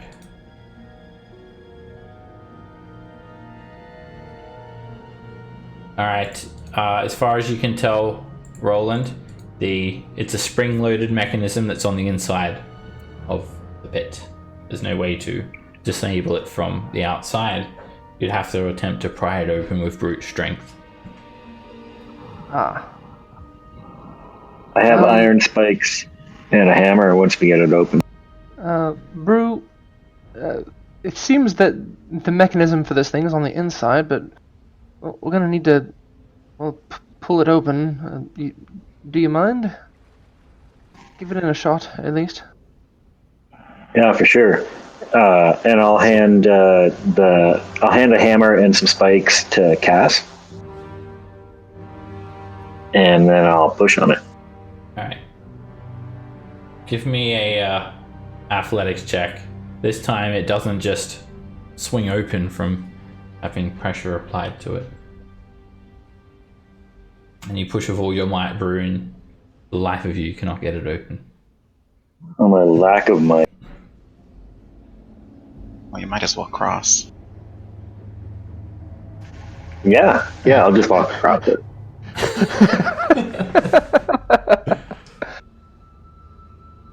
I will. When these swing open, is it like 120 or 110 foot door? Or is it 2 5 feet, like double door? It's like double. They swing open from the middle like a pit trap. Trapdoor. Okay. Actually, sorry. It's Hello? a singular. It's a singular. Base, 10 feet square. Okay. Like a trapdoor. So, I'll call down. Knox, can you hear me? Wait. But can you get me out, please? We're trying. Is Guys, the door moving? I'm out of ideas. Is the door moving when they push on it? Can I like see the door moving from my? no. You can't see it moving at all when Brew pushed on it.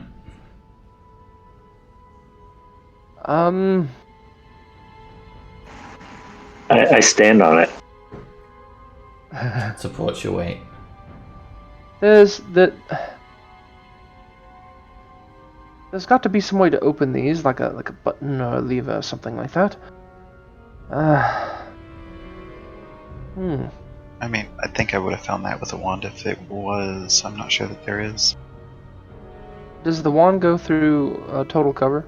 No, it just detects. It might be on. It detects yeah. secret doors and traps. It doesn't detect like everything. It wouldn't detect a lever, a hidden lever, for example. Perhaps a release mechanism is in one of the rooms that the wand revealed.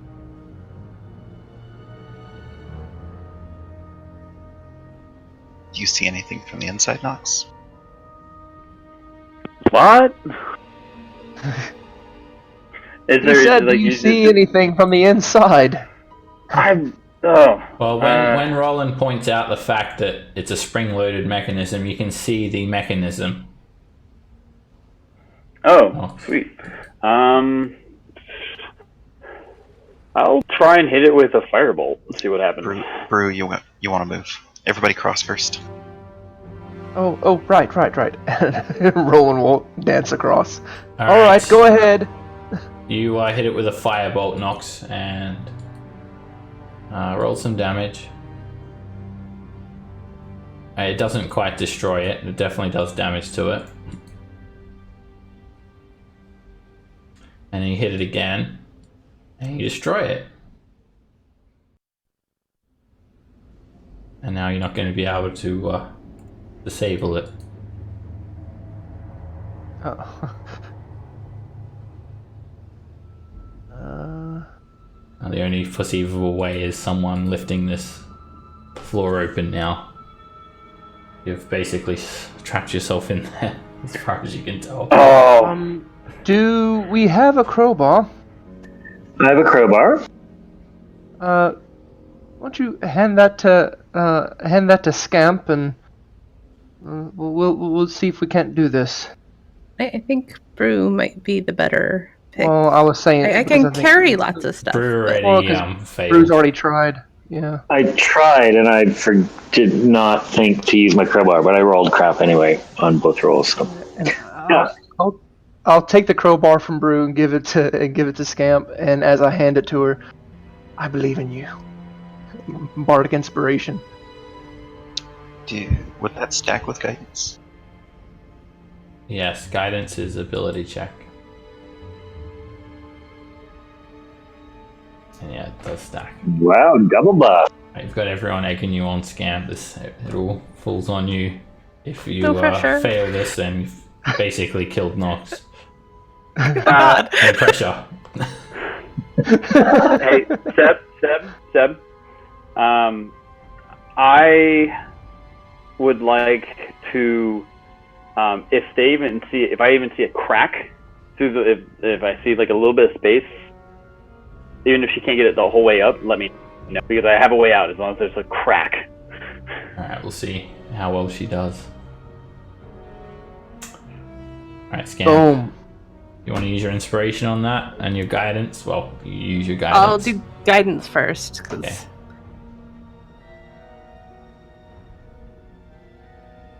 21. Do you want to use your inspiration?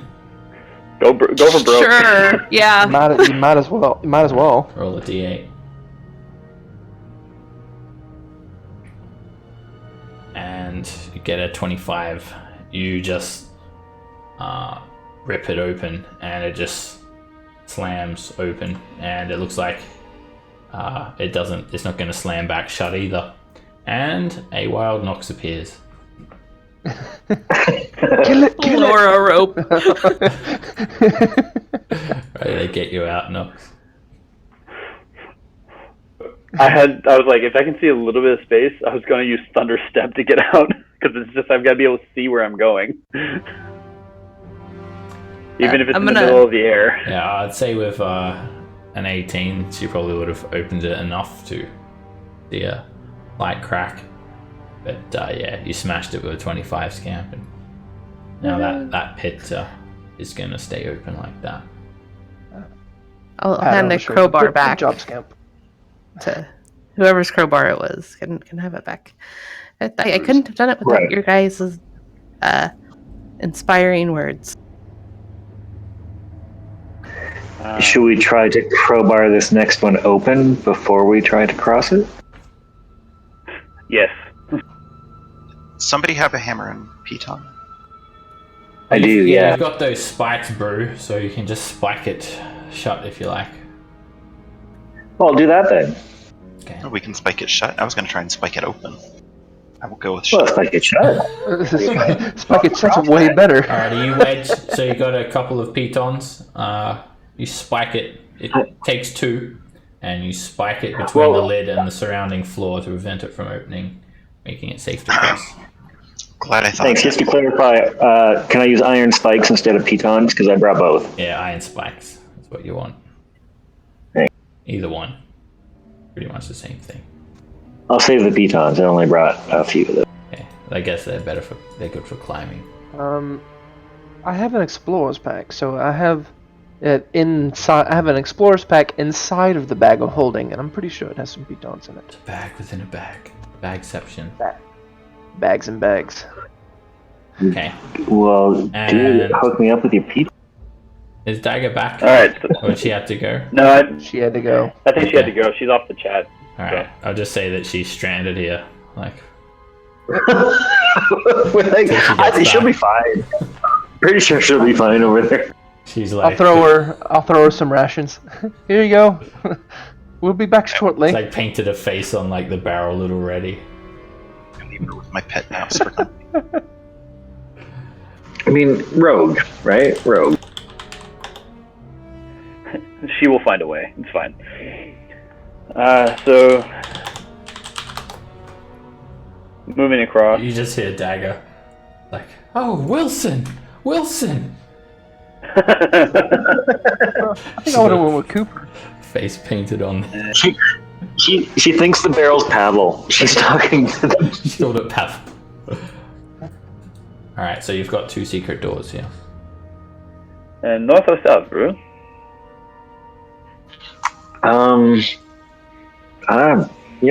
South.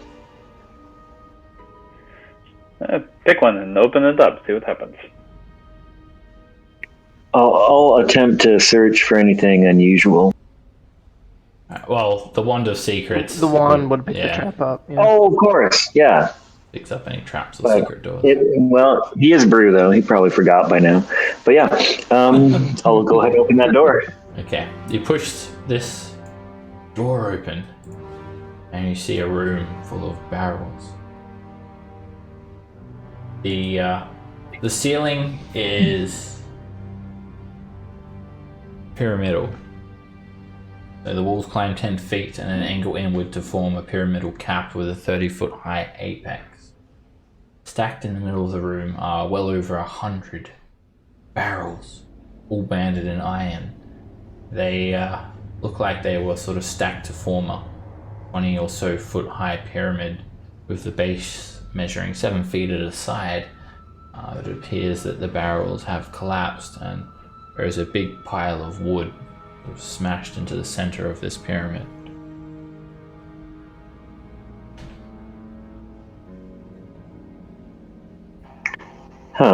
Should we burn it down?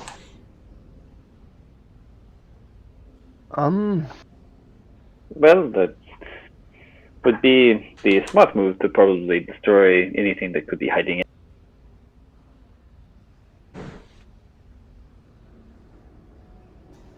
I'm gonna take a step into the ring.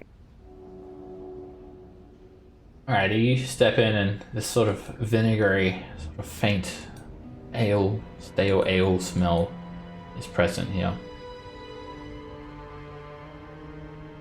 Smells like my last batch.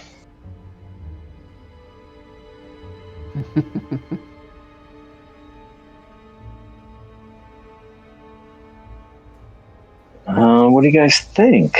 Could it be something about to attack?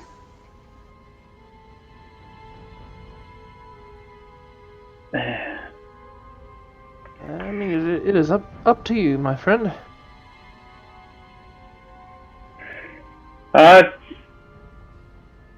Fuck it. I just throw a firebolt at it. See what happens. See if it catches fire. At the whole entire, like, all the broken wood in the middle. Yeah. Alright. You firebolt it and it does start burning. Did we just light a room full of alcohol on fire? did. The barrels that were probably Might soaked in have. alcohol. It's pretty old, crappy alcohol, probably. And we as a strong wood, though. It wasn't me. Alright, this stuff catches quite quickly. And suddenly, you see some of the barrels sort of roll out from the stack and flick up, standing upright, and reveal rows of tiny little eyeballs and rows of sharp teeth as 3 mimics move out from this pile of barrels.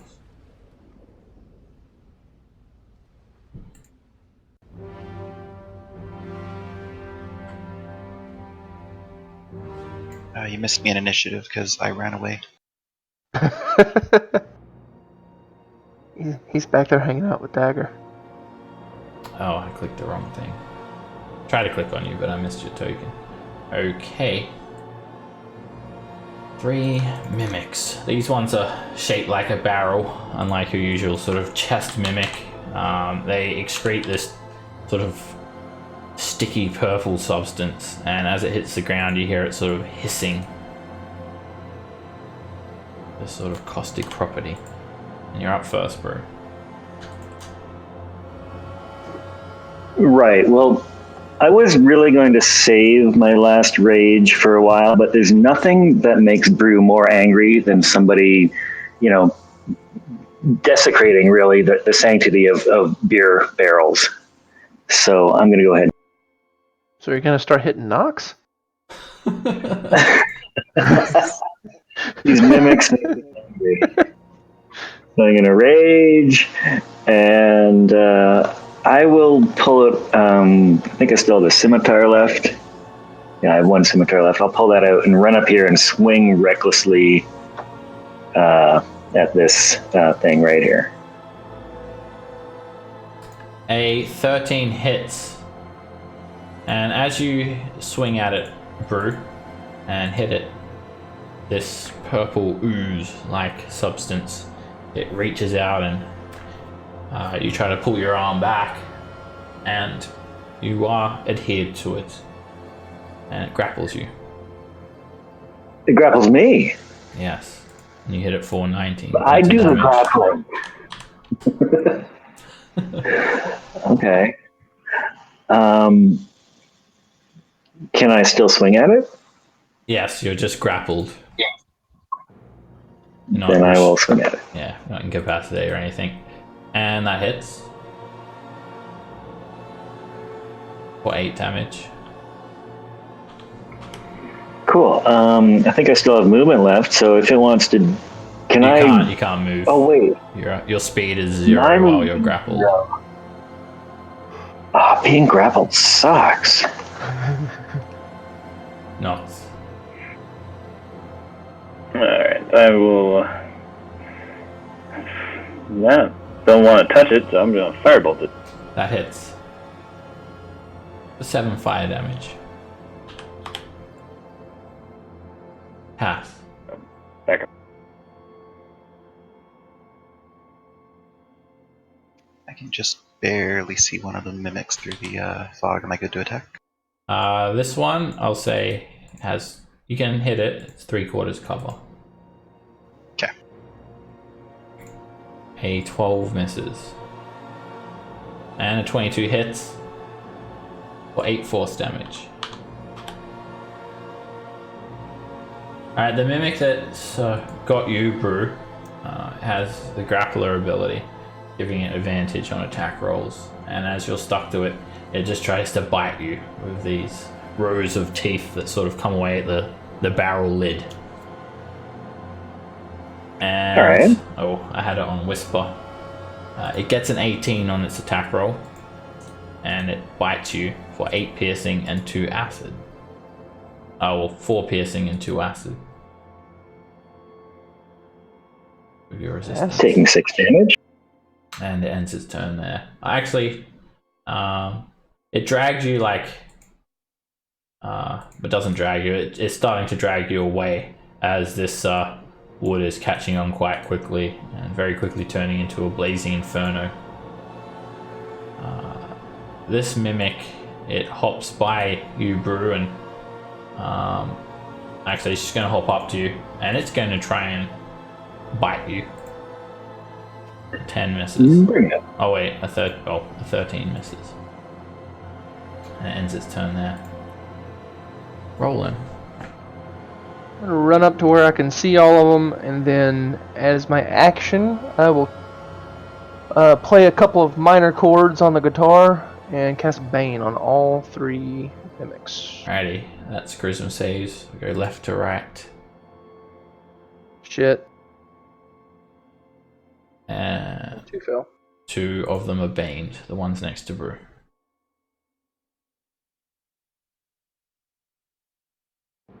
Alright. And then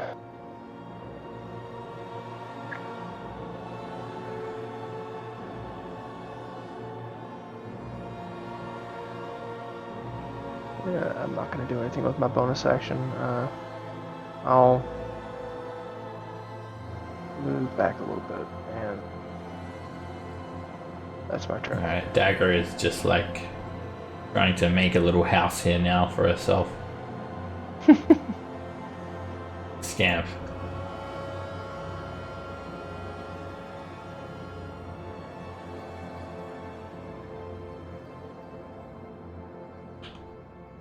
So Scamp looks very scared at the growing fire.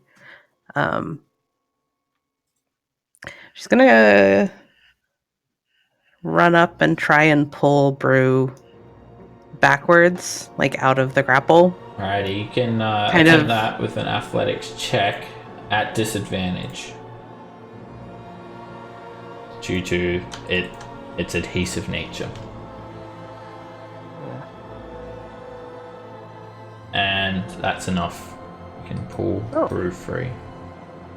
As you are pulling Yeah. away, this sort of purplish, rubbery, like elastic substance sort of stretches out, and you pull it enough, it just sort of snaps away from Brew and snaps back into the mimic. I like drag him backwards out of the room. Yeah, you can drag him at half movement speed.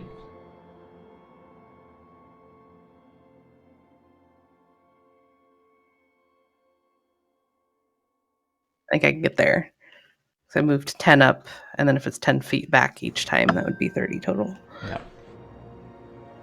Now I'll just be like, we need to maybe move away from the room. Large, out of control fires are very, very bad. They kill lots of people and animals and trees, and we should go. Good call. Good call. Alright, this mimic snaps forwards of hopping and hopping along in its barrel form, and when it reaches Brew, it whips out these purplish pseudopods and tries to latch onto Brew. They miss. It ends its turn there. At the start of this round, the fire, it grows. And you see thick smoke starting to fill this chamber as the orange glow of the fire illuminates the surrounding area. Brew. Is there a door right here? Whereabouts? Where you're standing? Yeah, like right there. Yep, it's a secret door. Would I be able to try and slam it shut and keep these guys on the fire side? Sure. I will attempt to do that. Alright, you slam the door shut, and I'm gonna break initiative. Because they can't open the door. So there's no threat at the moment. And with that, I think that's a good time to take a 10-minute intermission, actually, a bio break. Yep. So I'll see you guys back in 10. Sounds good.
How you guys doing?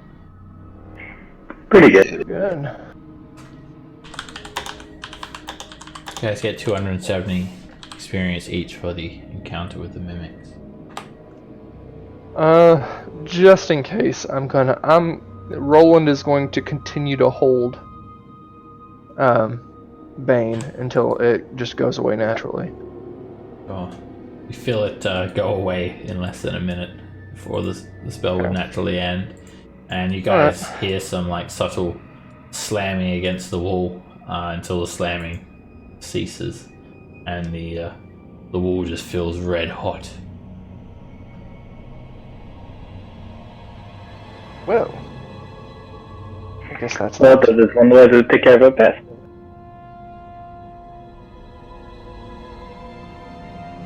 I suppose it worked out for us this time, but maybe we should be a little more hesitant to start large fires like that in the future. I just got We back. are we Welcome are in back. an underground space. Don't you like the smoke, Roland? Not really, no. No, well then. And I will push open this northern door. Alrighty. I'm gonna step back before he does that. Right, you push open the door, and you see a similar room. There are barrels stacked up in this apex-shaped roof, pyramidal roof. Seems to be well over 100 barrels here, each one stacked very neatly, top one another. So you're saying, Roland, they shouldn't light this room on fire? Yes, that is exactly what I'm saying. I'm in agreement with him. Large, huge fires are bad.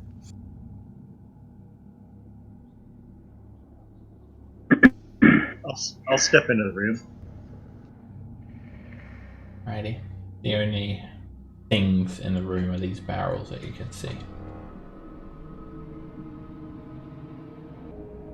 You're close enough to gaze to the top of the lid of one of these barrels, Brew.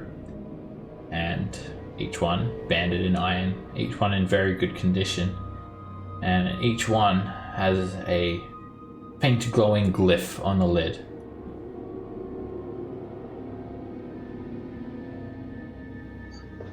That seems normal.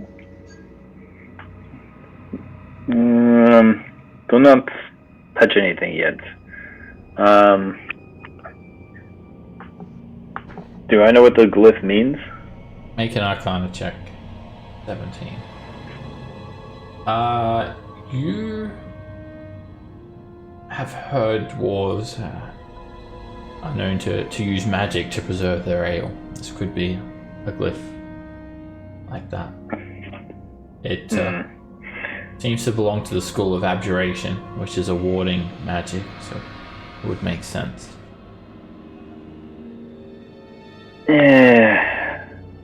Brew.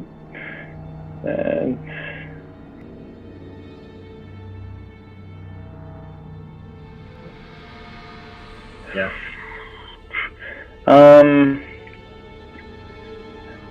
So, Brew, let us be careful about opening this. Roland, would you happen to have Mage Hand? That is one of the spells that I do not have. Me too. And I yell down the hallway. Hey, Cass, do you have the Hand of the Mage? I do. Then we could probably use it here. What are you wanting me to do? I would say to remove a lid, like pop a cork, see what happens. Okay, I will go ahead and do that. You try to lift the lid off with the mage hand, but it's not strong enough. Lids have been sealed. You'd need to wedge something like a dagger or something into the lid and then apply quite a bit of pressure to pop one of these lids open. Knowing our luck, someone would do that and the whole thing would explode. I could just blast one open with not a fire spell. Not true. I'll stand as far back as I can and still get line of sight, and I'll Eldritch Blast a lone barrel. Alright, you hold out your hand to do an Eldritch Blast, and nothing comes out. There is no life force here to latch onto to Eldritch Blast. You need a connection between yourself and another life force to hit them with Eldritch Blast. It cannot target objects. Oh. Well then. You know, Pavel had that silly little spell that I always pick on him about, but the unseen servant thing, I can see it having a... I suppose. So then, if we're going to do this, I take a dagger and just be like, why not? And I will wedge it into this barrel. Alrighty. Just drive it in. There's this very faint glowing glyph, and when you pop the lid open, it no longer glows. The magic fades away, and inside it's completely full of ale. Does it smell like good ale? It smells nice. Well, by ale standards. It is dwarvish ale though, so you can imagine it's a little bit hardy. But it doesn't smell rancid at all. It looks like perfectly good ale. And if you do a quick it's a double count, IPA. make an intelligence check to sort of do a quick count, Nox, of how many barrels, using like mathematics by how many are on each side and then the stack.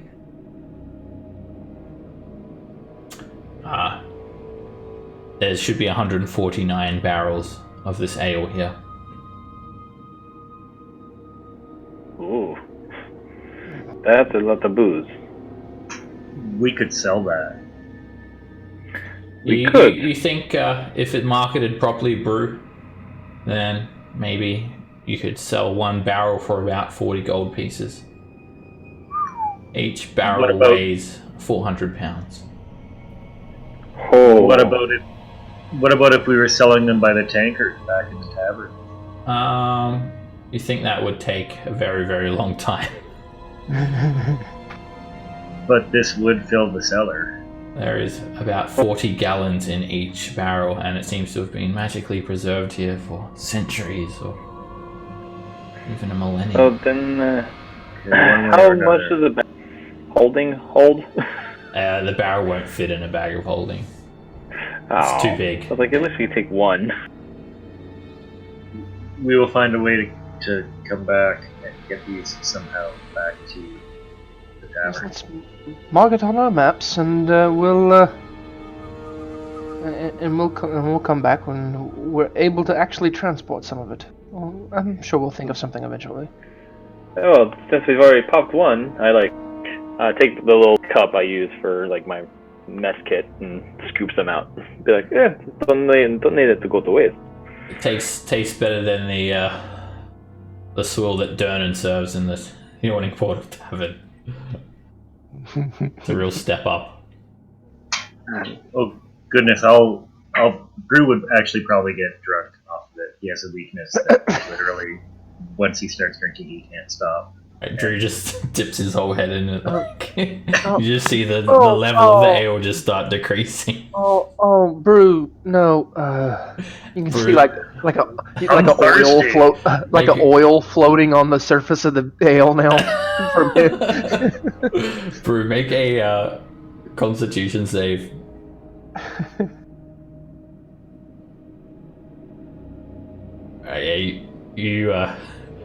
You drink and drink and drink, and you're not getting drunk. Your whole head is like dipped inside, and as you pull it out, like all of your facial hair and your hair is just like dripping this ale. And you drank like half the barrel, like 20 gallons. Not even sure where it's all going, but I was going to get some, but no longer. I prestidigitation the film off the top, and I'll be like, well, if you like, you can have some of that. Well, saved some for ya. you got the stuff off the you got the stuff off the top, but I'm sure that there's bits that that went to the bottom. You see like little insects like swimming around in there now. Oh, I left half for you. oh, This can be our boo. weekly special for the next ever. Oh, as Here. long as you don't stick your head in the that's fine.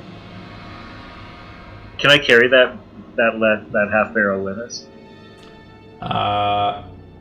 You can, I guess. Gonna be awkward to carry.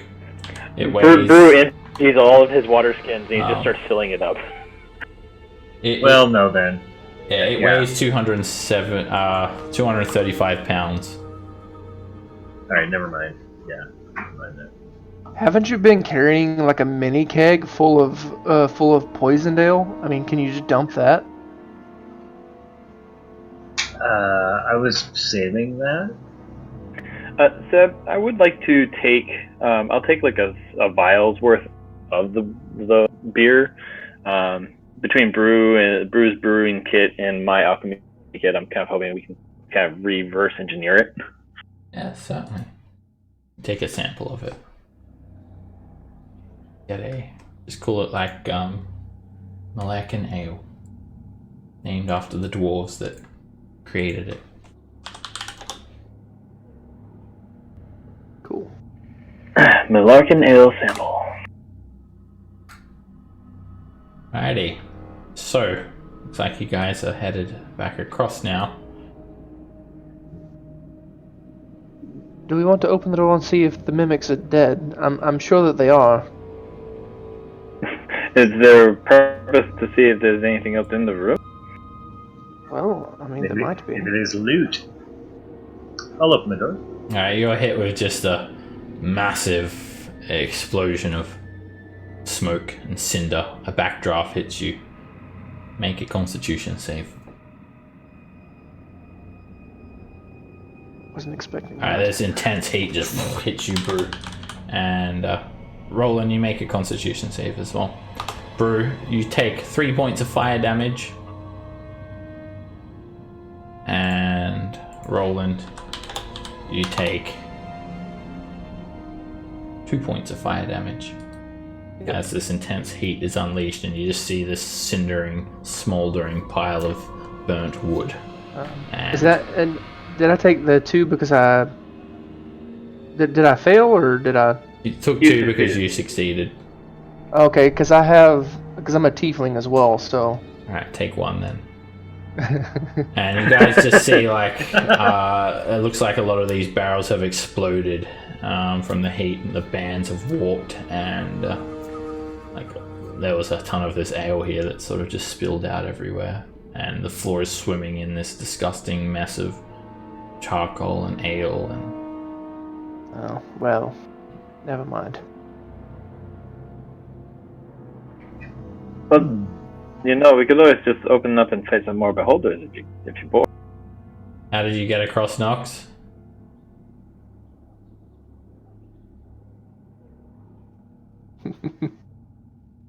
All right, let's do the old rope shuffle.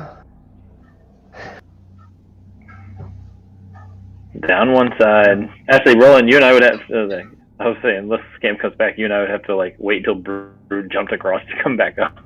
You guys can do the Bro and Scamp rope trick, and there is a problem though. Uh-oh. How will you get past this pit? It's... Don't we have more, Can I spike it? Amber spike it? You can use another 2 spikes. I'll do that. Spike it shut. Okay, you guys can go across now. I only have 26 left now. Alright, and 26. Dagger hisses at you guys like she's gone feral, and she like holds the lid with the face on it. Stay away from my Wilson. She set up like a little camp here.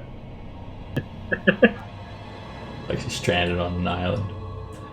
Okay. You're not on an island. Hoping she would be back by now. She went to the ER. I don't think she's coming. Oh damn, I completely missed that. I'll message her later. Okay, so you guys head back through the vats, and if you keep going, you'll head back through the hallway with the crystals. Do we think it's worth trying to see if there's loot in any of these? Or will it just move more zombie? Roland doesn't want to. Okay. I can tell you that. I don't know about the rest of the group, but I mean, nothing came out of any of the taps that were in the other room except for green slime, and then there was the beholder that was in the thing. I don't think there's anything good in these barrels or keg, whatever these are.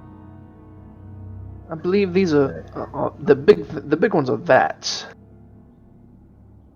I believe that the only good thing that we're finding here is the Malaya Canal that we can't even get right now. Zombie beholder juice. Oh, yes, and the beholder juice. We can also sell that as a beverage to the No, bro, no. Kind of like how people like sell like snake venom. Yeah. We turn into a shot. And instead of a worm in the bottom, it's just one eye. Oh god. Nice. And they have a little eye stalk as like a eye stalk as a garnish. Sure. Yeah, cocktail garnish. Okay. We're horrible people. So you guys are continuing on this way, and you see you come to a very long hallway here, and I'm talking very long. You'll head down it, and you'll just hear these innocuous dungeon sounds. There is a bit of a different sort of sound though.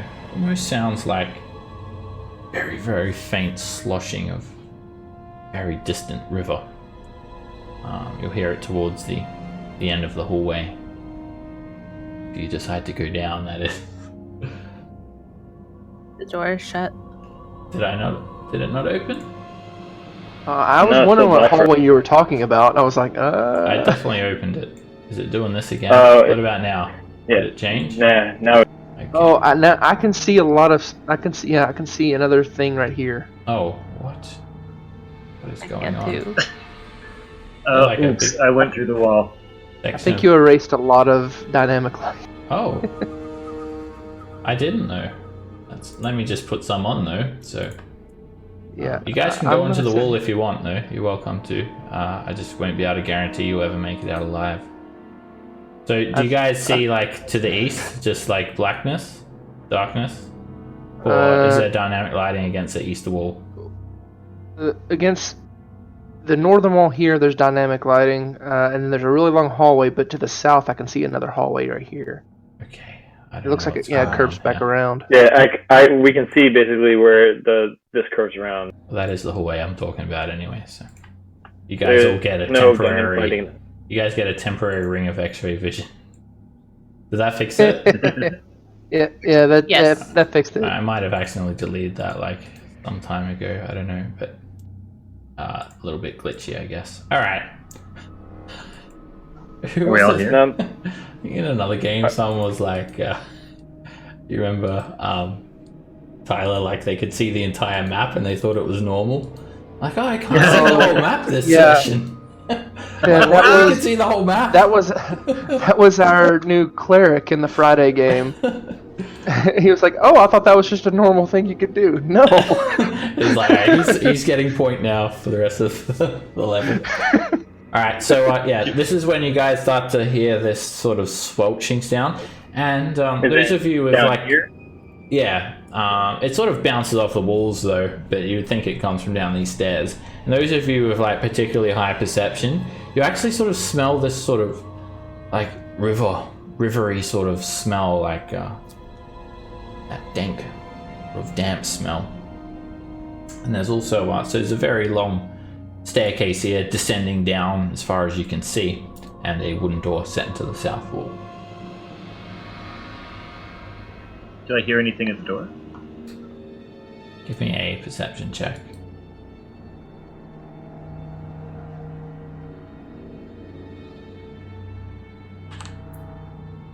No sound. I'll relay for anybody who may not know about it that there seems to be a river down below. Do we think that that maybe leads to the third level? It is a fair assessment. I believe we found two different places now that we could go down. I'm tired of level 2 anyway. It's just become boring. We're not going to go take out the other Xanathar guy. Oh, yeah. Eight Eyes himself. I forgot about that. Should we check this door? I mean, I suppose we could just leave. I don't know how your associates would take that, though. Well, I've been carrying around these spider legs for Gom, so I'd like to go give them to her.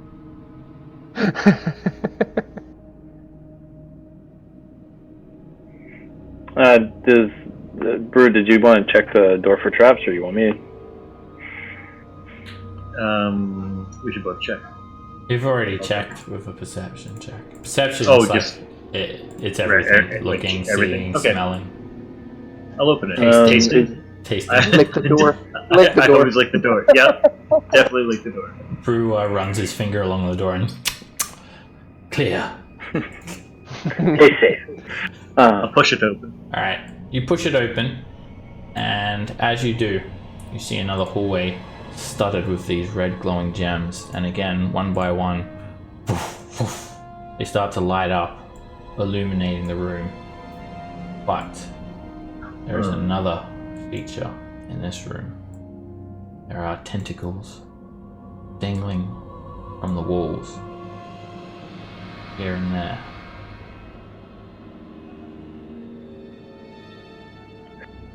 When you say tentacle, does it look organic or sculptural? They are made from stone. They look like they're just sculptures. That's not the only thing though. So the walls, they climb to a height of 15 feet, and they angle inward to create a peaked 30-foot high ceiling. And the sloped upper walls have these. This is where the red glowing crystals are. Now the lower walls, they look like they were once lined with some sort of carvings, but they've been heavily defaced and cracked and faded, and some of them have these tentacle carvings now jutting out of them. And again, woof, woof, all of these red gemstones slowly light up as if someone's just like turned on evil lights to welcome you down this hallway.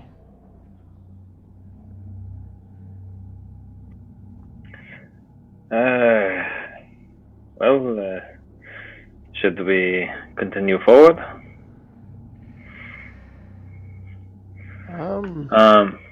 In lieu of not having a rogue, I will attempt to try and quietly walk ahead of the group. Okay. You sneak forward and you be as silent as you can. Not really a whole lot to cover you except for the darkness that's present in the room. And as you move close into the room, Nox, one of these tentacles writhes, swaying left and right, back and forward. Not really reaching out towards you, but not really reaching away from you either. Oh, that's creepy as shit.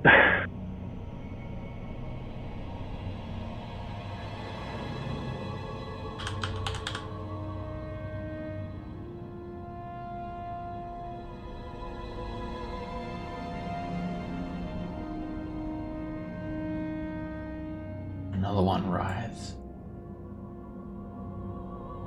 One juts out of the wall, wiggling around. Oh. Ugh. Ugh.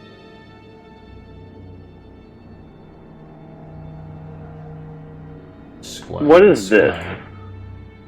At the very end of the hallway, you see a couple of statues here. They seem to be carved from the walls themselves. They depict dwarves in heavy armor, their stony beards flowing out of their great helms, hiding their facial features. And as you come a little bit closer, Nox, you see something grotesque. There are all of these tentacle protrusions also coming out of the dwarf's face and eyes and intermingled with their beards, and they also writhe in disgusting manner.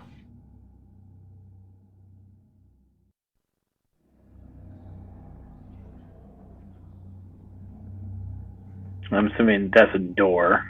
Yeah, there's a set of double wooden doors here, and these these doors here, they have these like 2 bronze plaques stamped onto them, and it's like images of dragons.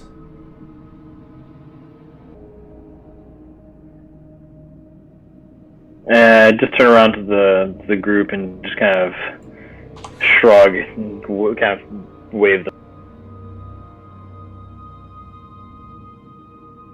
As I walk down the hall, I will be as far away from tentacles as possible. Everyone gets a little tentacle writhe as they walk by.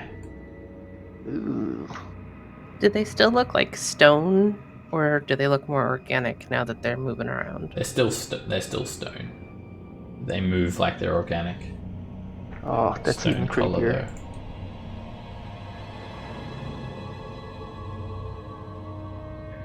Do we want a double door or a single?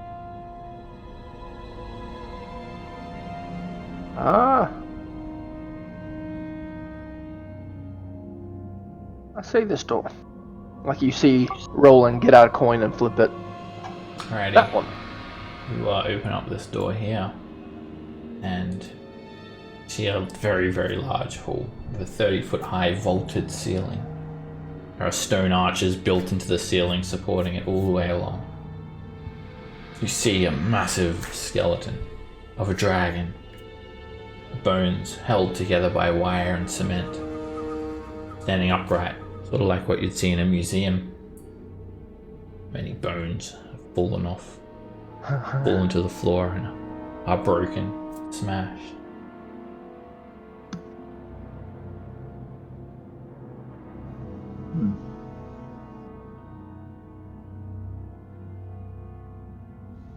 That's probably safe, hey? Yeah. I'll go ahead and step into the room. Oh,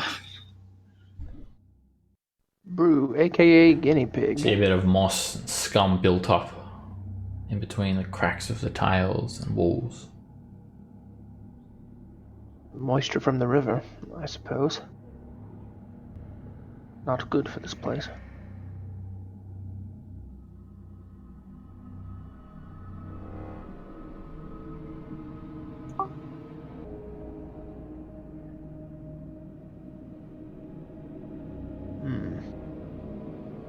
You see another skeleton. This one looks a little bit different. The shape of the skull is slightly different. And most of the bones seem to be there.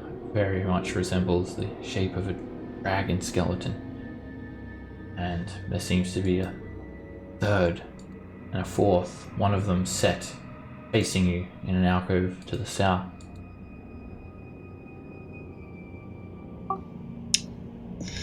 so if I was going to lay a magical trap, dragon skeletons, a good way to do this.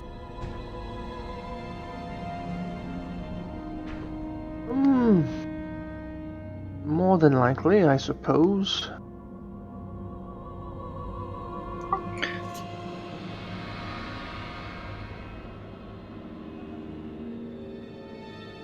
And as you move forth, you see a fifth dragon skeleton. Each one a little bit different, mainly with the shape of the skull. I don't like the way that this is looking. When you say different in the shape of the skull, more so like the different breeds of dragons, kind of how there's like the blue, the black. Yeah. And they are truly gigantic as well, each one tens of feet high.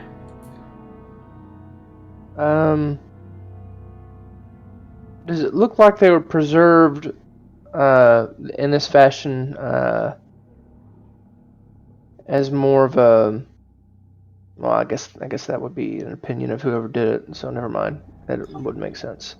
Do they look preserved in a more of a presentation, or were they would like slated this? They have been like purposely like put here for on display. You can see they're held together by cement. All the bones are like stuck together with cement, and there is wire sort of supporting them. So they're articulated displays, basically. Yeah. Well, because of my draconic ancestry, would I be able to tell what dragons they were? What color is your draconic ancestry, or is it not a particular color? Mine is bronze. All right, you okay. You recognize actually all of them as metallic dragons. Each type of metallic dragons: bronze, copper, gold, silver, and brass. Ooh, I was not expecting that. The good dragons. Keep in mind this is a dwarven. This was a dwarven city. While we're going, dwarves are usually good-natured. Well, the only two theories then. Maybe the dwarves had them as presentations, as a way to honor them. It's possible. Anything in that alcove, Scamp? Not that I saw. Just the dragon. At the very end of the hall, there is a slight set of stone steps descending to a 60-foot-long landing, and that'll wrap around to an alcove with a wooden door set into the wall.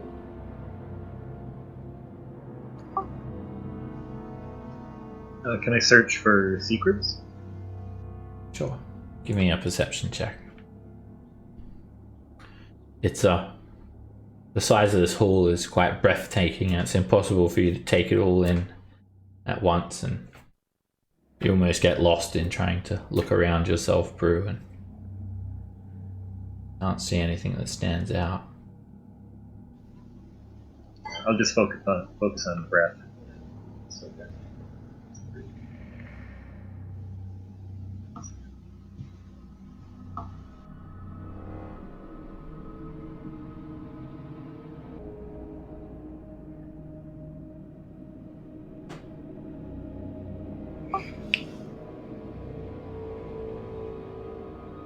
So it's another regular looking wooden door here.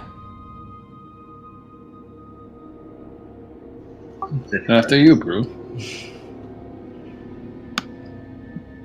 Nothing special about it, nothing untoward. Push it open, and you find a room, and there's not much in it, except for a broken stone bench in the corner with someone's skeletal remains, clad in tarnished, rotten leather armor. He's sort of propped up against the wall. He clutches in his skeletal hands a quarterstaff, and you just see like this pile of rotted mass next to him. Could have been a backpack or something.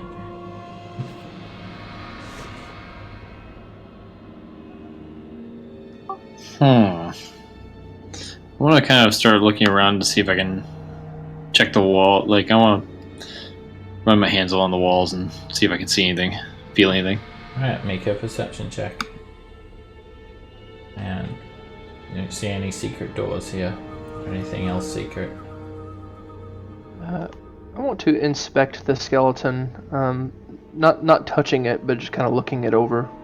You can tell straight away that it's a tiefling. I You found can more see, dead tieflings. Horns on the head.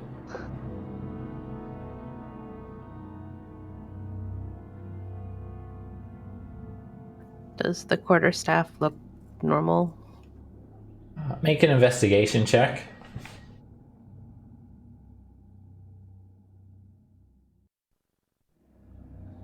It looks so ancient and brittle, you think it's just going to fall apart as soon as it's touched, along with the skeleton and this pile of leather mush that he rests on. And it looks like the stone bench has basically turned into dust. It's been here that long.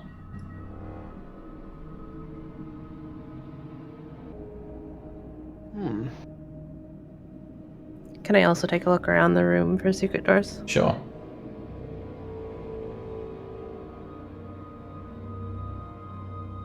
And again, doesn't seem to lead anywhere else. Imagine this was once like maybe a dwarven shrine or something. And now it's the tomb of some forgotten tiefling. I want to like the leather mush that you were describing. I kind of want to paw it around, see if there's anything worth having inside. Nothing, just it's so old. Everything is nothing of value here. Just a lost soul. I'm gonna try and cast mending on his quarterstaff and his armor before leaving to maybe give it some more integrity. Alright, you cast it and there's a little like sort of part of his armor that's like rotted away, and you seal it back up, and then like it just causes the entire thing to just collapse into a big pile of mush. Oh.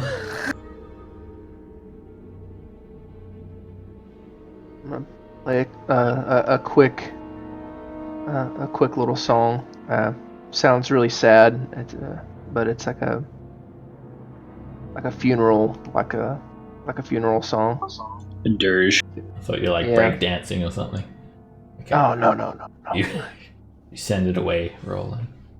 Yeah, this is Your kin. a song that the troop would play whenever we lost one of our members. Can I try and druid craft a flower in the mushy pile? Sure. A flower sprouts up from the mush. Oh, it's beautiful, Scam. I was trying to maybe make him last longer, not make him crumble. But at least his home is okay. marked now. Well, back to the set of doors, I suppose. My flower looks like a blood spatter.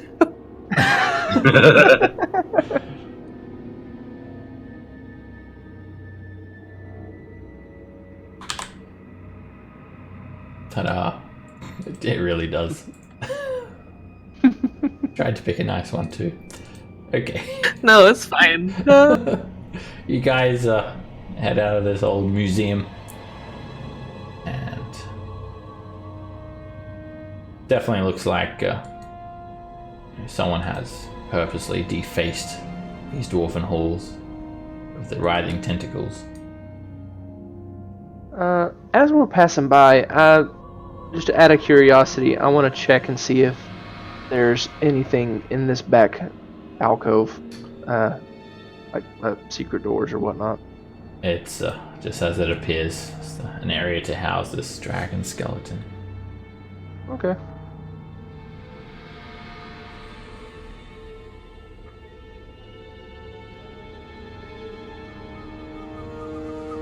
Alright, you guys meet up at this next set of doors. I'll do a check on the door. And do a perception check to search for traps.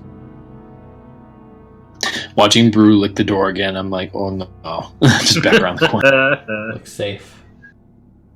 Can I take my quarterstaff and like poke one of the tentacles from a distance? Like, with like slaps the end of your it. hand. Slaps your hand away when you poke it. And then just rise a bit more.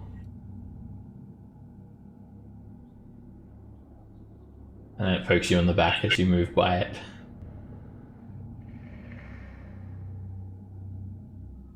They're All right, a Brew. bit touchy, but I don't know if they're dangerous. One of them is like caresses Roland's ear as he stands there. So creepy. Oh god. And you swear one of them's like waving at you, Cass. Brew, open the damn door. I open the door. One of them's just like curled up around Brew and he doesn't even notice. Alright, Brew, you push the door open and you hear this clicking and clacking sound. So there are some Caryatids in this room. They are ceiling support columns. They're 20 feet high, and they're basically like in the likeness of like, they'll be used in like ancient Greek architecture. They're in the likeness of these stoic female elves in flowing robes with these flowering branches clutched to their chests, and like one of the hand like holds up the ceiling.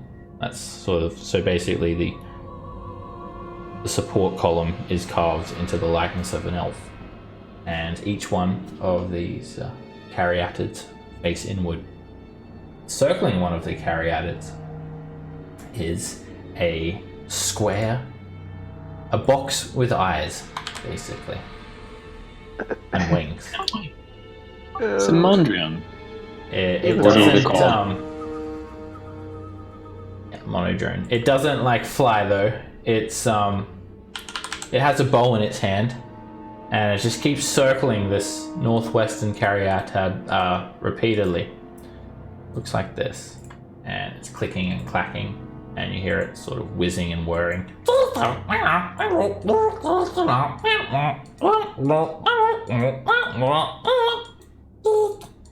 It just does this over and over and over again. Do you think it's broken? Well, meh. What is it?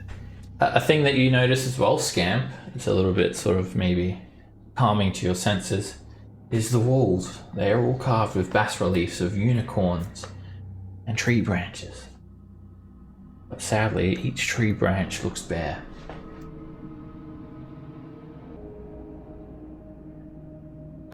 This room is kind of nice, but could do with some sprucing up.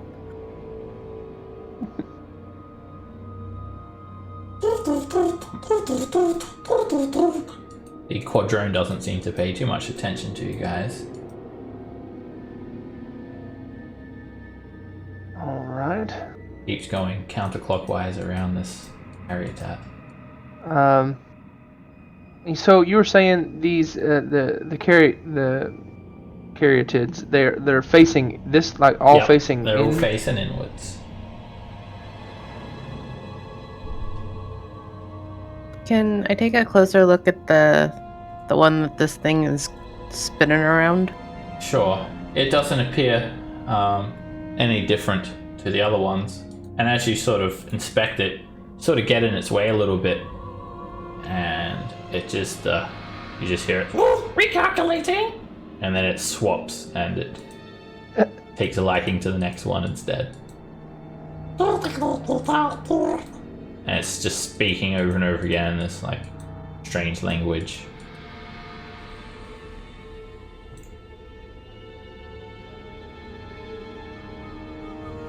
Well,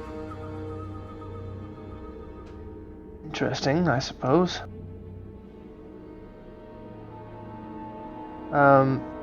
The floor in the middle, does it look like something used to be there, or is it just regular It looks, stone? it looks like the rest of the floor, nothing special about it. Okay.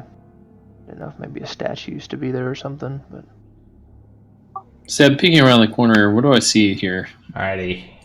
So there are two exits to this room, a door to the west and a hallway to the east. And you take a look into this hallway, Nox, and you see heaps of rooms branching off north and south. And this one is filled full of statues. They represent these little frog-like creatures carrying spears.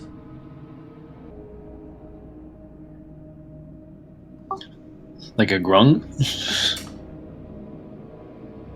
Maybe. If I cast mending on the wall where the tree is bare, does it bring leaves? It doesn't.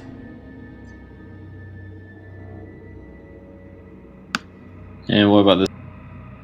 Alright, you appear into another alcove. More statues. These ones, this one's a pretty simple creature. It's a boar. Single boar.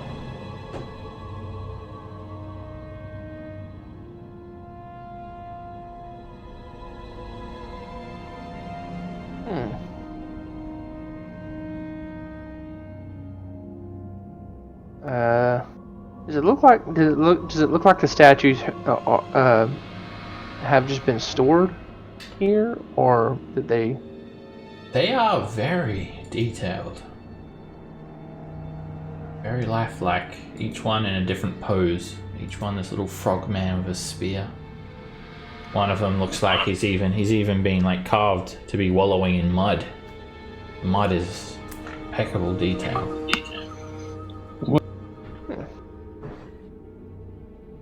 Another statue. This one's a bit bigger than the other ones, and it depicts a giant snake coiled up around and around itself, with its head just sort of poking over the edge.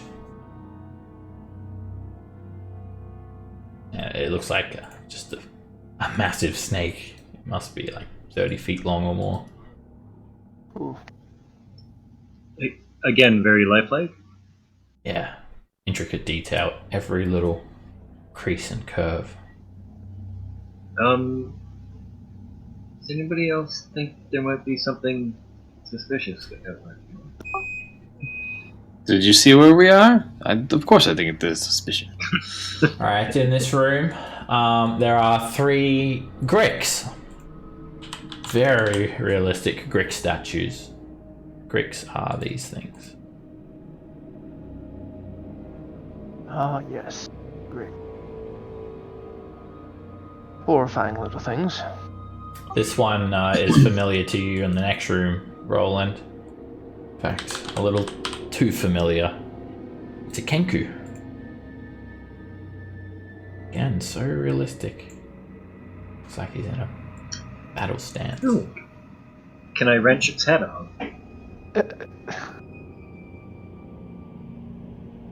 Made from stone, you think you could probably break it off? Well, just for old friends. Could I take a closer look at the giant snake? Does it look like it was maybe turned to stone? Does it look surprised or anything like that? Make a investigation check, Scam.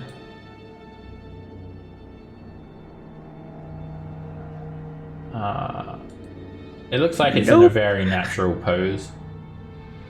And someone's either very, very good at carving statues, or it is a petrified snake, but you don't really know which one it is.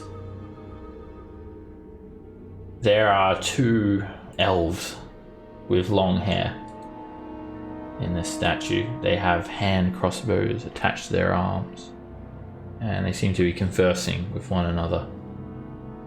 And you're not a real elf, Roland, so you can't tell much about them. But you're a bit elfish, aren't you, Nox? Half elf. Then I am. you think they're drow elf, most likely. Their features are pretty distinct. Before we go much further, well, if you, I'm sure all of you remember. Well, except maybe you, Cass. Xanathar. He is a beholder, and he is able to turn things to stone. Well, there's more than one thing that is able to turn things to stone. Yes, I know, but that's the closest thing that I can think of that would. I'm sure he has a way to get to Undermountain. This one has a humanoid lizard, and he seems to be carving on a turtle shell, sort of hunched down, like with his legs crossed, his long tail sticking out. Yeah, I've heard tell of all kinds of things that can turn you to stone. What I'm thinking is, can we possibly detect it before it can see us? Is there anything else down here? I mean, I'm just holding a torch here. I'm not a weirdo. Alright, this alcove contains a very horrifying looking creature. It has a bulbous head and stalks coming out of its mouth. It has like a breastplate on and this draped cloak. And it looks horrifying. Tentacle face. Humanoid figure. An illithid.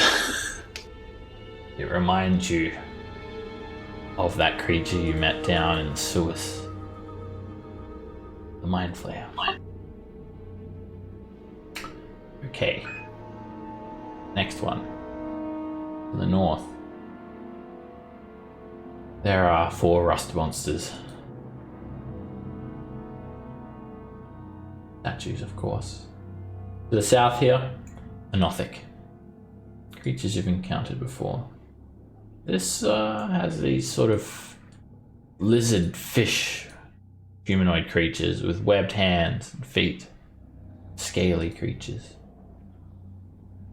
This one has an orc with battle scars, animal furs, and a big axe. Roland, I do not know if you feel it, but I'm not enjoying this walk down the museum as I thought. Well, it's a bit disconcerting. This one has a badger.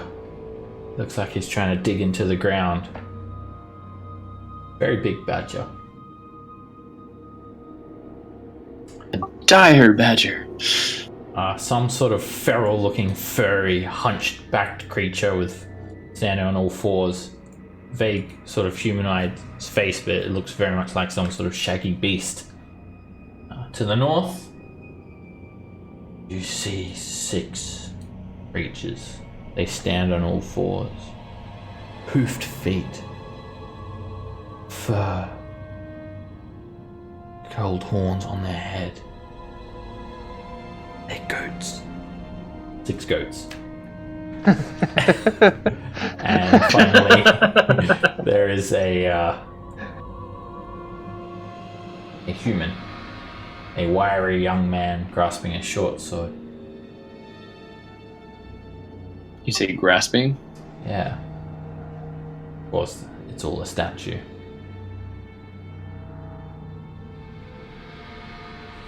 Okay, then nothing killed us. It's not Pavel, is it? It's not Pavel. Oh, okay.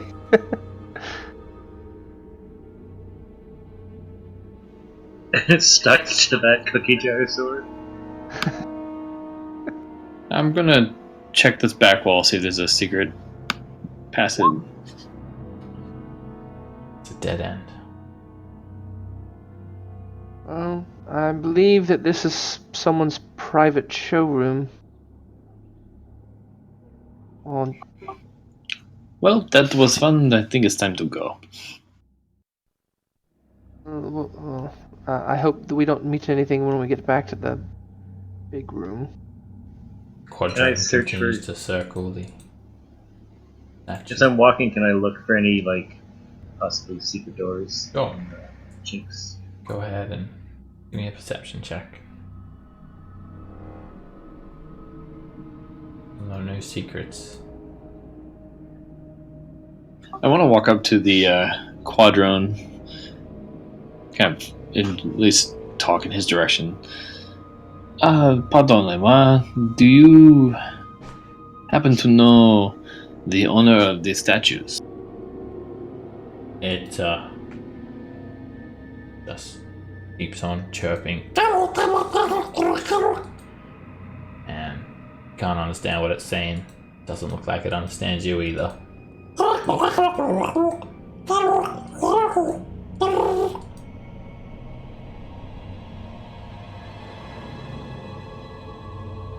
I'll check for secrets on this other door here. Alrighty. Perception check. It doesn't have any secrets. Gods, Bruce, Man. stop licking the doors. It's very disturbing. I got a sliver in my tongue. I'll push it open. Okay. Push it open and you can hear like crushing stone. Something is like breaking stone in this room. And everything looks very old. Much older than anywhere you've been in Undermountain so far. Truly ancient. Evidenced by the crumbling walls, the slanted floor, the thin streams of dust that pour down the cracks through the sagging ceiling, and something is just bashing away at stone repeatedly. Bashing and bashing and bashing, making quite a ruckus. And there's a large, shaggy, bear-like creature with an owl-like face, feathers, sort of hunched over, and it's just smashing this rock over and over again. And it perches its head up when you guys enter, jumps to its feet, and it starts lumbering towards you very aggressively as another one also comes to join it. Should we pet it? Look how fuzzy. It's like arm over arm, this rippled muscle. It's just breaking through stone. As it's hurtling towards you. You think it's about to leap and just rip you apart. And there are two of them. There's another one around the corner here. Without so much as any provocation, they come into attack.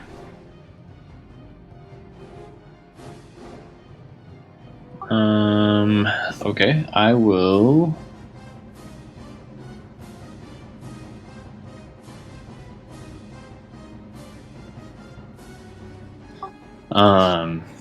I will cast Firebolt at the one that's down further away. That hits for 12 fire damage.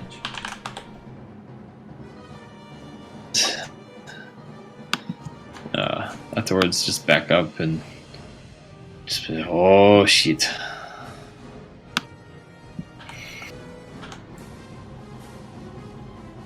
Scamp.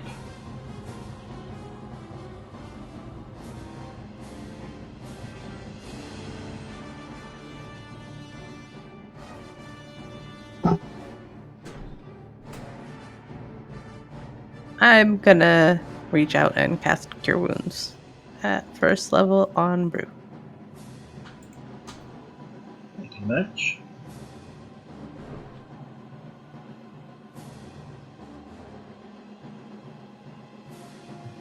And move back.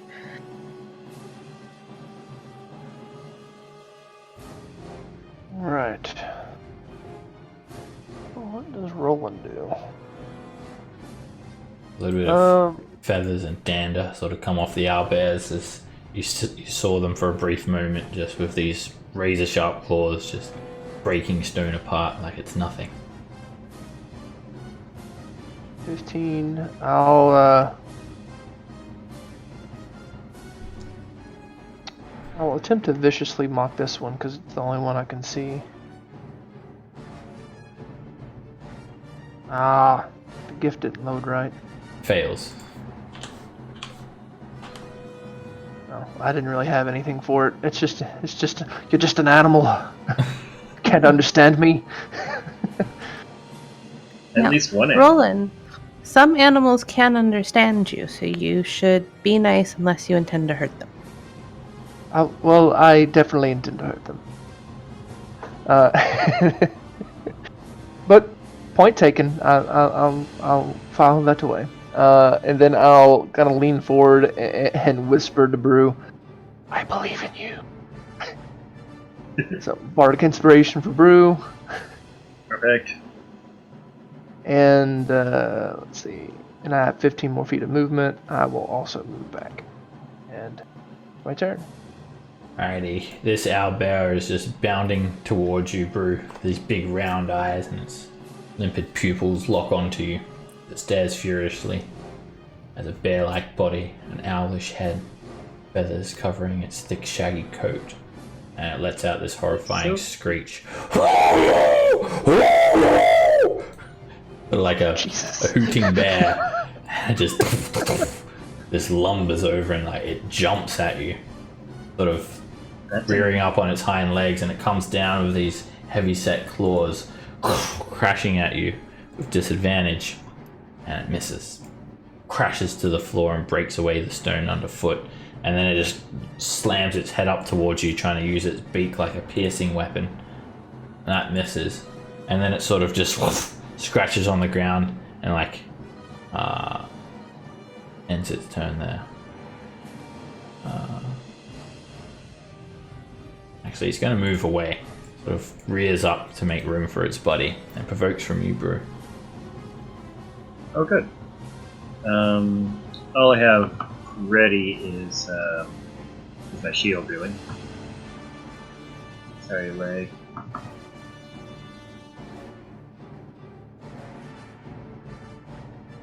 You take a swing, and it's a miss.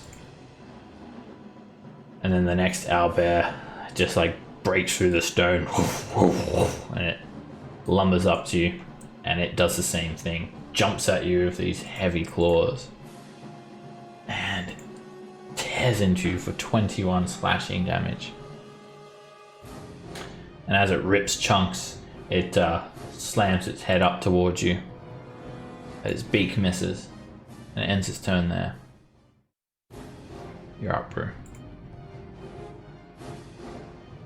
Right, I don't like that so much.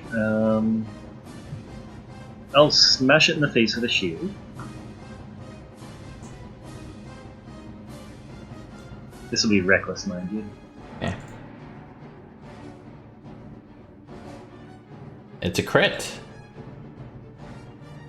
You just face check it, and it just slams its beak to the ground for 9 bludgeoning damage.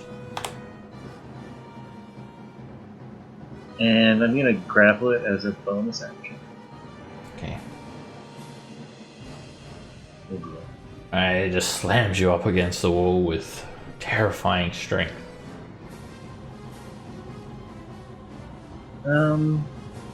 I'll just punch it in the face. That hits. Before bludgeoning. Oh, right now. Cass. I'll move into about here, and then I'm going to, if I can find it.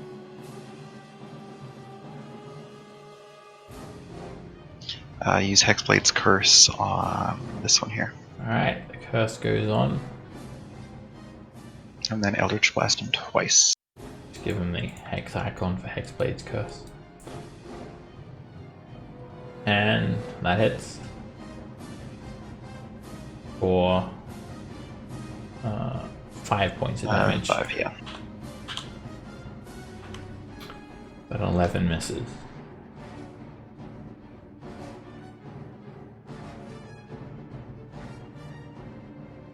Nox.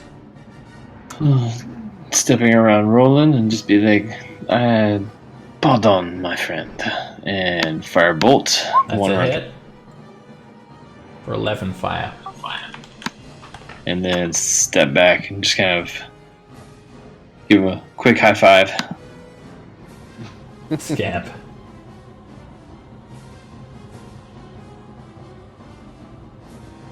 I'm gonna step to the side here and cast Produce Flame at Owlbear right below Blue Brew. I can talk, I swear. I mean, it is a pretty funny creature, an owl and a bear, so easy to get confused. You toss that Produce Flame at it, but 11 misses.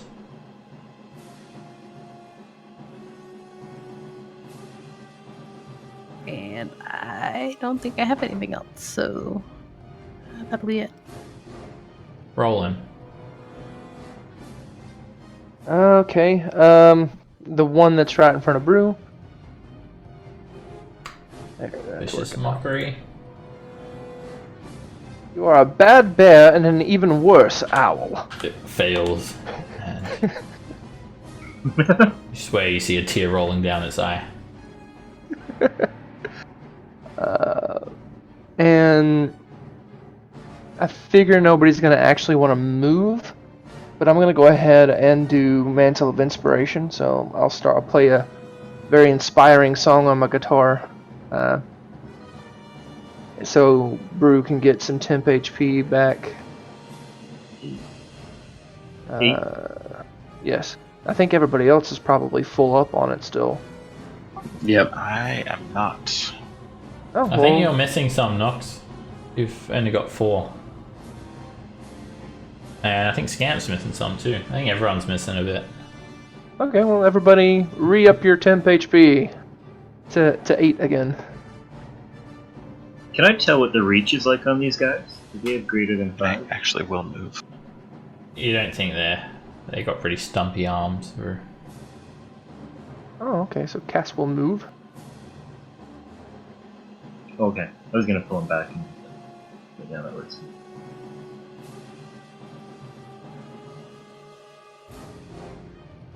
Oh, Or yeah. should I try and pull him back? Yeah, I'm gonna try and pull him back into the room. You're pretty good on health right now. you're moving, I got bro? ya. Yeah, I'm gonna try and pull these guys back up in here. Okay. Alright, this owlbear is like it's like growling like a bear, but it's hooting like an owl.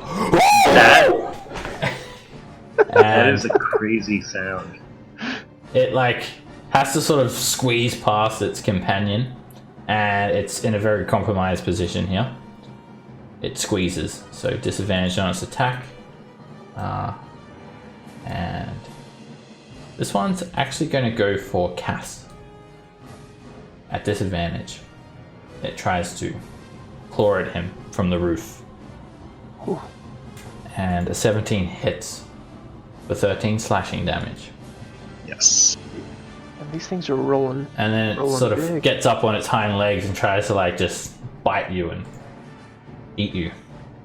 That misses. And then it like sort of gets pushed out of the way by its companion as it has to squeeze back into this area. I'm trying to use my hellish rebuke, but it's not working for some reason. You've used your reaction anyway.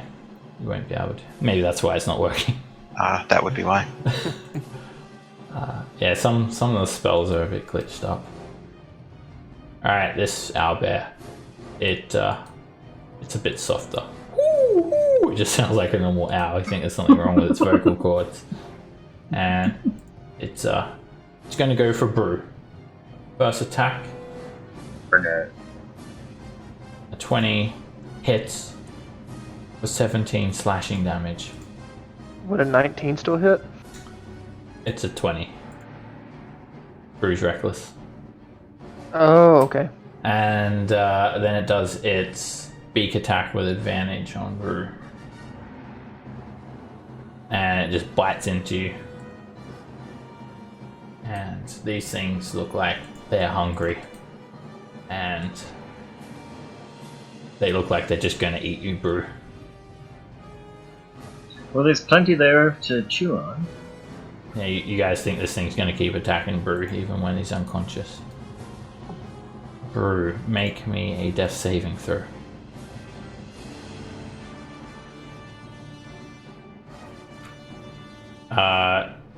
Not a constitution save. It's a death save. Oh, what do I do? It's on your sheet there with death saves. Is this your first time being down? Oh, here we are. Yeah, but anyway, it's a well. Well, look He's at that. up. Well, I'm actually taking. I was gonna say I'm taking the first one at 10. Oh. So yeah, have to take the first roll. So that is one success, Brew. And Reckless goes down. You're still inspired, I think. I don't think that goes away if you're down. Yeah, you can use it on death saves, I think. Yeah.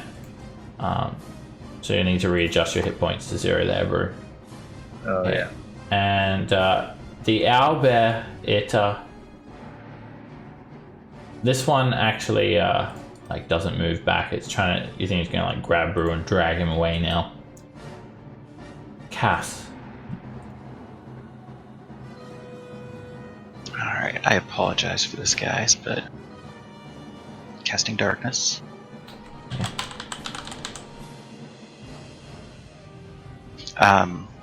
Is there space above these guys that I can walk along the ceiling past them?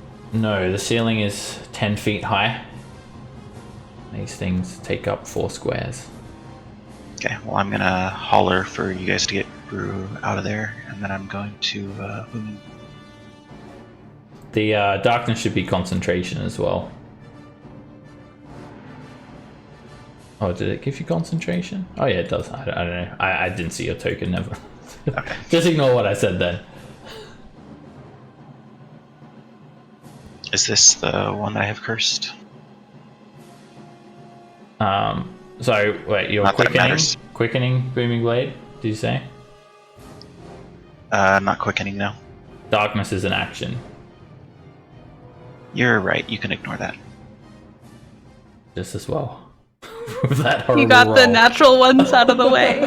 Right? Alrighty. Do you want to move at all, Cass? I do not. Okay. Nox. Kind of remembering that the general position, kind of step in front of Roland, and I'll just lob a firebolt down the hallway, hoping to hit the bear. It hits. For 10 fire damage.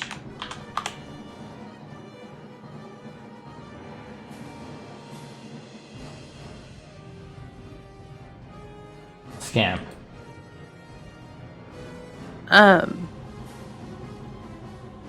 So I know that Brew has a greater potion of healing on him because I gave it to him. Would I be able to get the potion from him and give it to him in the same turn? Sure. So I'll do that. I can't see in the darkness, so I'm just kind of rummaging around Brew to find the potion. That's not a And potion. Oh god. The greater healing potion is it? 44 plus 4. I keep it in a prominent location. So you can roll it, Scamp. Okay. You rummage around, you grab the potion, and then you just try to find Brew's face and you just stick it in somewhere. And Brew, you come into consciousness with a healing potion stuck up your nose.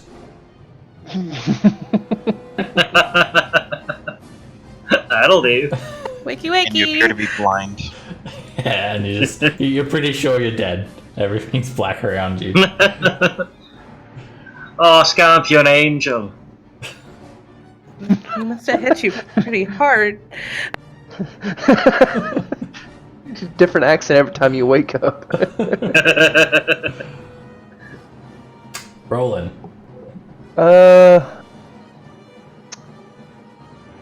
Not a whole lot Roland can do. Use your elvish longbow training, Roland. I would if I could. Actually, no, Roland wouldn't, even if he could, because Roland's not that kind of guy. I'll hold a vicious mockery for if Cass's darkness goes down. Okay.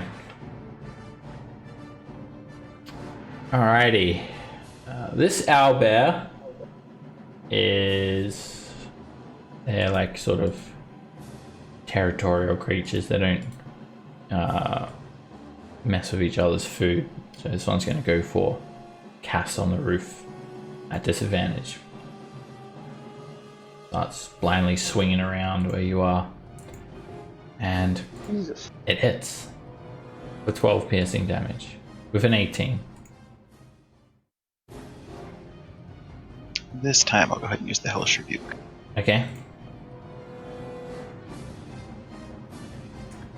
because it's squeezing, it has disadvantage on a dex save as well, if I remember correctly. So it's a failure, and Nice damage. you rebuke it for 29 fire damage. Point your finger at it and it just sheaths it in the fire. And did it make you a constant? Did you take the damage yet? Oh, no, sorry. It's just let's see if the darkness is up still or not. Alright, you maintain the concentration, and this thing, it gets burnt, but it's still going, and it's going to do its beak attack. No, sorry, its claw attack at you next. Disadvantage. And it misses wildly and then just sort of lumbers back down here.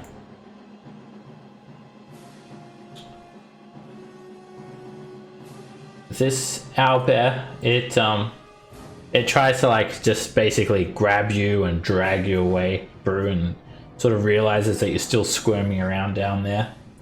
So it's gonna try and like incapacitate you. And a 14 misses. And then it swings again. Oh, it tries to beak you. And it just bites into you for 15 piercing damage. And it's gonna just like end its turn there. Attempting to try and like eat you, drag you away still. And you'll need to make a death save again. So because you've come into consciousness now, your death saves have reset.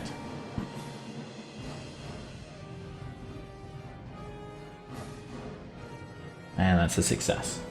You're on the road to stabilization. Cass. Okay, so this time I'm going to cast Spiritual Weapon. That's what I was going to cast until Brew went down. Okay, spiritual weapon.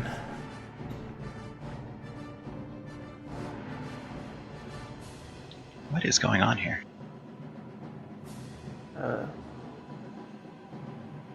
You may have to redrag it, like delete it and redrag it back onto your sheet. Yeah, that's happened with a few spells for characters.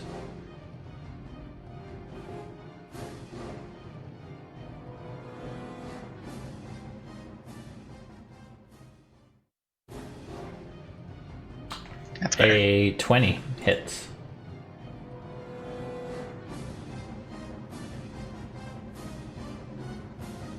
And the little baby spiritual weapon hits that owlbear for 11 points of damage. It just sticks into one of its eyes, right into its skull. And the owlbear, its face just turns black. Its feathers fall away, and this sort of black shadowy energy with streaks of red just wisps up and heals you as it dies. So 6 hit points, okay. Yeah, I can't remember what it is. I think it's like, so your charisma mod plus your warlock level or something. Yeah. Alright, and then I will go ahead and move up and booming blade the other Owlbear.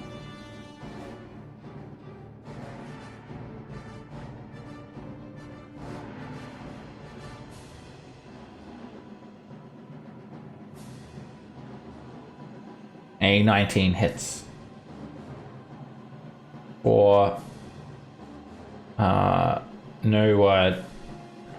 curse damage. I'll turn that off. 10 damage? Yep. Alright, you hit that one for 10 damage. Sheath it in that thunderous energy. Nox. Tripping over. Brew, I'm gonna come up and fire another firebolt in that general direction, hoping not to hit Cass. You step on Bruce's face, and you hit the owlbear. 14 fire damage. Brew, you think maybe you're getting another Good roll. healing potion administered to you? Healing This one potion. tastes a little bit like chewy.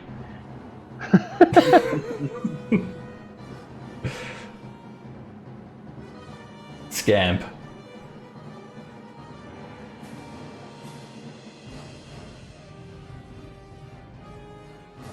We're gonna cure wounds on Brew. At first level, because that's all I have left. Oh, I'm tapped. Have been. I now have one spell slot remaining, but Brew is alive, and that's all that matters. That should put you on 6 as well, Brew. Oh, right, that makes sense. Rolling. All right.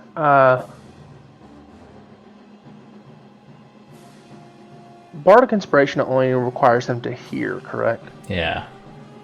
Okay. I'm going to call out to the darkness. I believe in you, Cass. Finish the damn thing. Bonus action. And I can still hold Vicious Mockery, right? Yeah. In case darkness goes down. Okay. Which I will do that. Alright, the owlbear just growls. And it's just swiping up at you, Cass. 11 misses. And second attack. 11 misses. And it actually doesn't like the darkness, and it just starts like running away now. And you see it sort of run out of the darkness, and then there's just an explosion from the booming blade. And pretty sure even if you roll minimum damage, it's dead. You just see its back just blown out, and the thing just slides along the ground. You hear a loud bang, and the owlbear's dead. Nice. Go ahead and dismiss darkness at this point, Okay. and then limp along the ceiling back behind the party. Good work, Cass. 280 XP for that.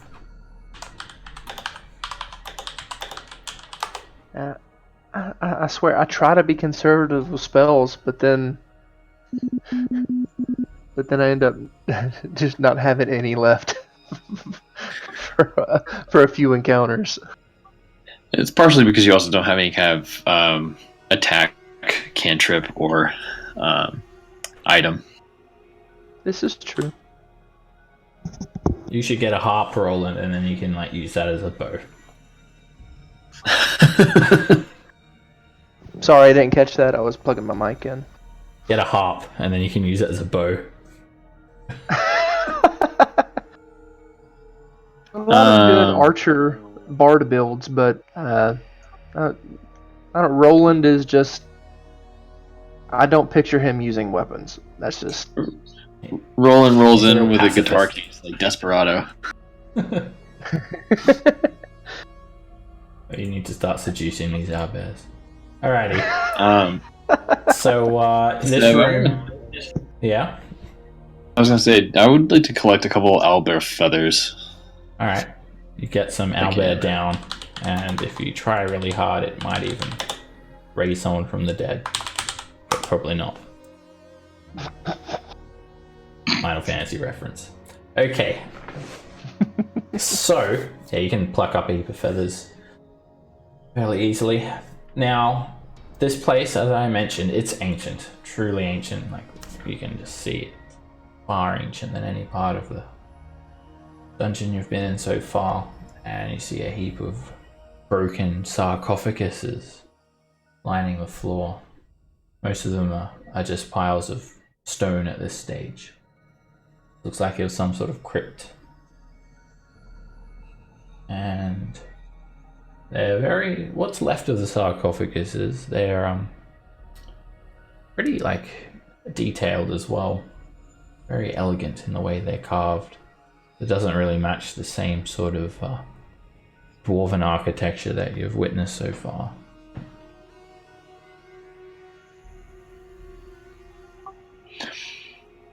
Do you not remember that apparently the dwarves and the elves had a pact or a truce, if you will? Could this be potentially the elven architecture that we are now seeing? As you look around, you can see like the walls were once carved all the way around, like it would have been just a majestic carved room. Like it would have taken a lot of time to carve all this out. Time and neglect have destroyed most of them. The few images that you do see, they sort of depict elves mounted on elk, raiding through this forest, seasons changing around them. And Brew, come here for a second. Help me lift the lid off. Sure. There's barely a lid there, and you sort of can just take off fragments of it, like a broken jigsaw puzzle, and it's just filled full of its own collapsed stone. But there is something. There is a stone pot, or a clay pot. It's sort of lying in amongst the rubble, and it's painted with images of a barefooted elven druid leading a march of small uprooted shrubs. The shrubs seem to be walking on their own accord. Ooh. And it's preserved quite well. In fact, it's not really tarnished like the rest of the stone, and you believe it's magical. It's a magic pot. Sure, I know what it is. I hold it up and say, scamp. It looks like something of your people. Do I recognize it at all? They look like awakened shrubs, scamp. Druids tend to have this innate ability where they can awaken plants and animals, give them sentience. I'll share that that's what's on the pot. Are you handing me the pot? Yeah. I'm afraid that would just break it. Unless you want me to put it in the bag of holding. No, I can hold on to it. There's very little down here that is welcoming to my kind, I guess. It's very stony and architectural. This will be nice. May it bring you comfort then. Alright, this one too? You can identify that with a short rest. You rummage through this one, Nox, and it just falls apart. Nothing of value in here, just blocks of stone.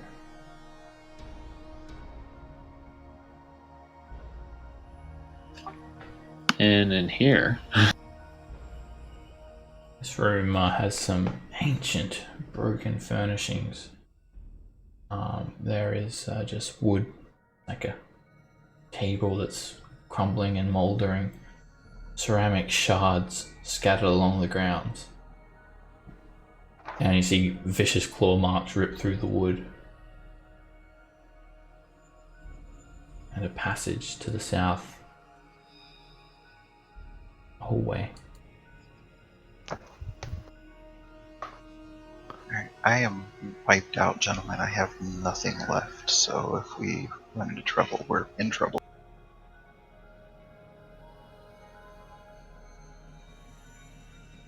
I still have 6 hit points.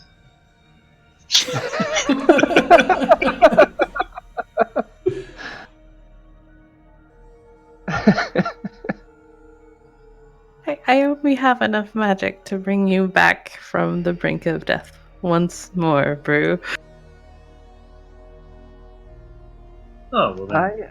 I have none of that. I can only magically mock our enemies at the moment. Does anyone know what time it is? Nap time. We just had lunch like less than an hour ago. You feel it's quite a bit later than that. You guys are... Oh, it is? Brew's Okay. food clock is going off. He's thinking it's close to dinner time. Oh, okay. Maybe we should be camp. It seems like not a bad spot to do so, now that the owlbears are gone. Yeah, we can post up in the corner down here, put up the magical wards and all the special things you all can do. Can we eat Owlbear? I can What? use my last spell slot for good berries. No. Do not. Well, I mean, like, actually, but Rue, I mean, there's nothing to say we cannot try, right? I would imagine it to be very gamey. Do we have anything to cook with? Pots, We pans, can that build a sort of thing? fire. Well, I have a yeah, and- musket. but I'm not a caveman. I'm not just going to put it on a stick and roast it over the fire. There is scrambled eggs that Scamp has as well. Those are in a jar now. They're no longer in the musket. Alright, so you guys want to post up here? Make camp? Roland will, if we're going to do that, Roland will sit down cross-legged and start playing on his guitar for 10 minutes for Liam's tiny hut. Okay. So, 2 hours go by. And if anyone wants to take a short rest, feel free to do so. After a Take couple one of just so I can get hours, my inspiration back. after a couple of hours roll by, you guys get a little bit of company in the form of a couple more owlbears that come lumbering into the room, and they sort Jesus. of start digging around and they inspect the other dead owlbear bodies and they growl. And this is like just about the same time you guys are having dinner, and they just sort of lumber around and then they just sort of walk through this area and you just hear them like scratching at the walls a bit. You know, of all things I thought I would see down here, that was not one of them. Where did Well, those we other are- two even come from? Well, we are close to what may be a river. And there is supposed to be a forest down here somewhere. I don't know how low down in this place it is, but maybe they wandered So- up from that level. Possibly. All right, It's supposed to be on the 4th and 5th level. Oh, it's a ways away. Alright, another few hours pass by, and these owlbears do something quite unspeakable. They like start eating the corpse of the other dead owlbears. And they drag them off, and you just hear them feasting on them. And eventually, another 4 hours go by, and you guys are starting to doze off. That time where you want to rest your eyes. I'll re-up the hut because Okay. it's been So, 8 hours. These owlbears are right around the corner, and pretty sure they'll notice you within 10 minutes. So, We have scouts then too. Yeah, would I be able to do the Hearth of Moonlight and Shadow to like mask him re-upping the hut? yeah. So, post that ability again. And everyone make a stealth check with a +5. And Roland, you do it at I was gonna say you do it at disadvantage, but I guess that doesn't really matter. Yeah. All right, you guys Roland feels like he has to play to do this. are doing a group check, so you want 3 of you to succeed. Nope. Okay. That's my 14. 14, That's 5. 9. All right. the owlbears come for you guys. Shit. And If I see them coming, do I know if they count as beasts? you don't think so? These are some sort of monsters. They ain't no animals. They do sort of seem to smell you guys, and you're much more appetizing than a couple of their kin. So as you're trying to get the ritual up, a few minutes into that, the owlbears come around the corner. They roar a little bit, and that's where we'll end today's session. Just to be clear, because I'm not sure on this point. If I'm casting something ritually, well, I mean, could I do it while the hut is still active? No, Like before? because you need space to do the hut, and there's not enough space inside the hut to put the other hut. Okay. If there's not enough space, you can't cast the spell. Well, next week I'm gonna attempt to feed some eggs to some owlbears. Well, There is there is like a 10-minute window in between each casting. Okay. I'm just gonna fry the owlbears. So I was about to say, you actually have spell slots. Everybody go. else is tapped. yeah, Cass should get spell slots. I'm back gonna. too. He's a warlock. So yeah, you guys feel like you're just about to like go to sleep when that happened. Maybe Dagger will like bust in and rescue us. Dagger will jump out of nowhere and stab the owlbear in the chest. Hope she's doing all right. Alrighty, guys. Did I give you XP for the other 2 owlbears? Yes, you did. Yep. Alrighty. Well, I shall see you guys next week. Thank you all very much. Could I? Guys, Seb, as a reminder, Seb, I will probably not be here next week. Okay. Because I'll be in California for a wedding. Alright, so you guys will throw knocks to the owlbears. Of course. Your sacrifice will not be in vain, Nox. It doesn't have to be now, but at the beginning of the next session, could I find out what the magic pot did since we short rested?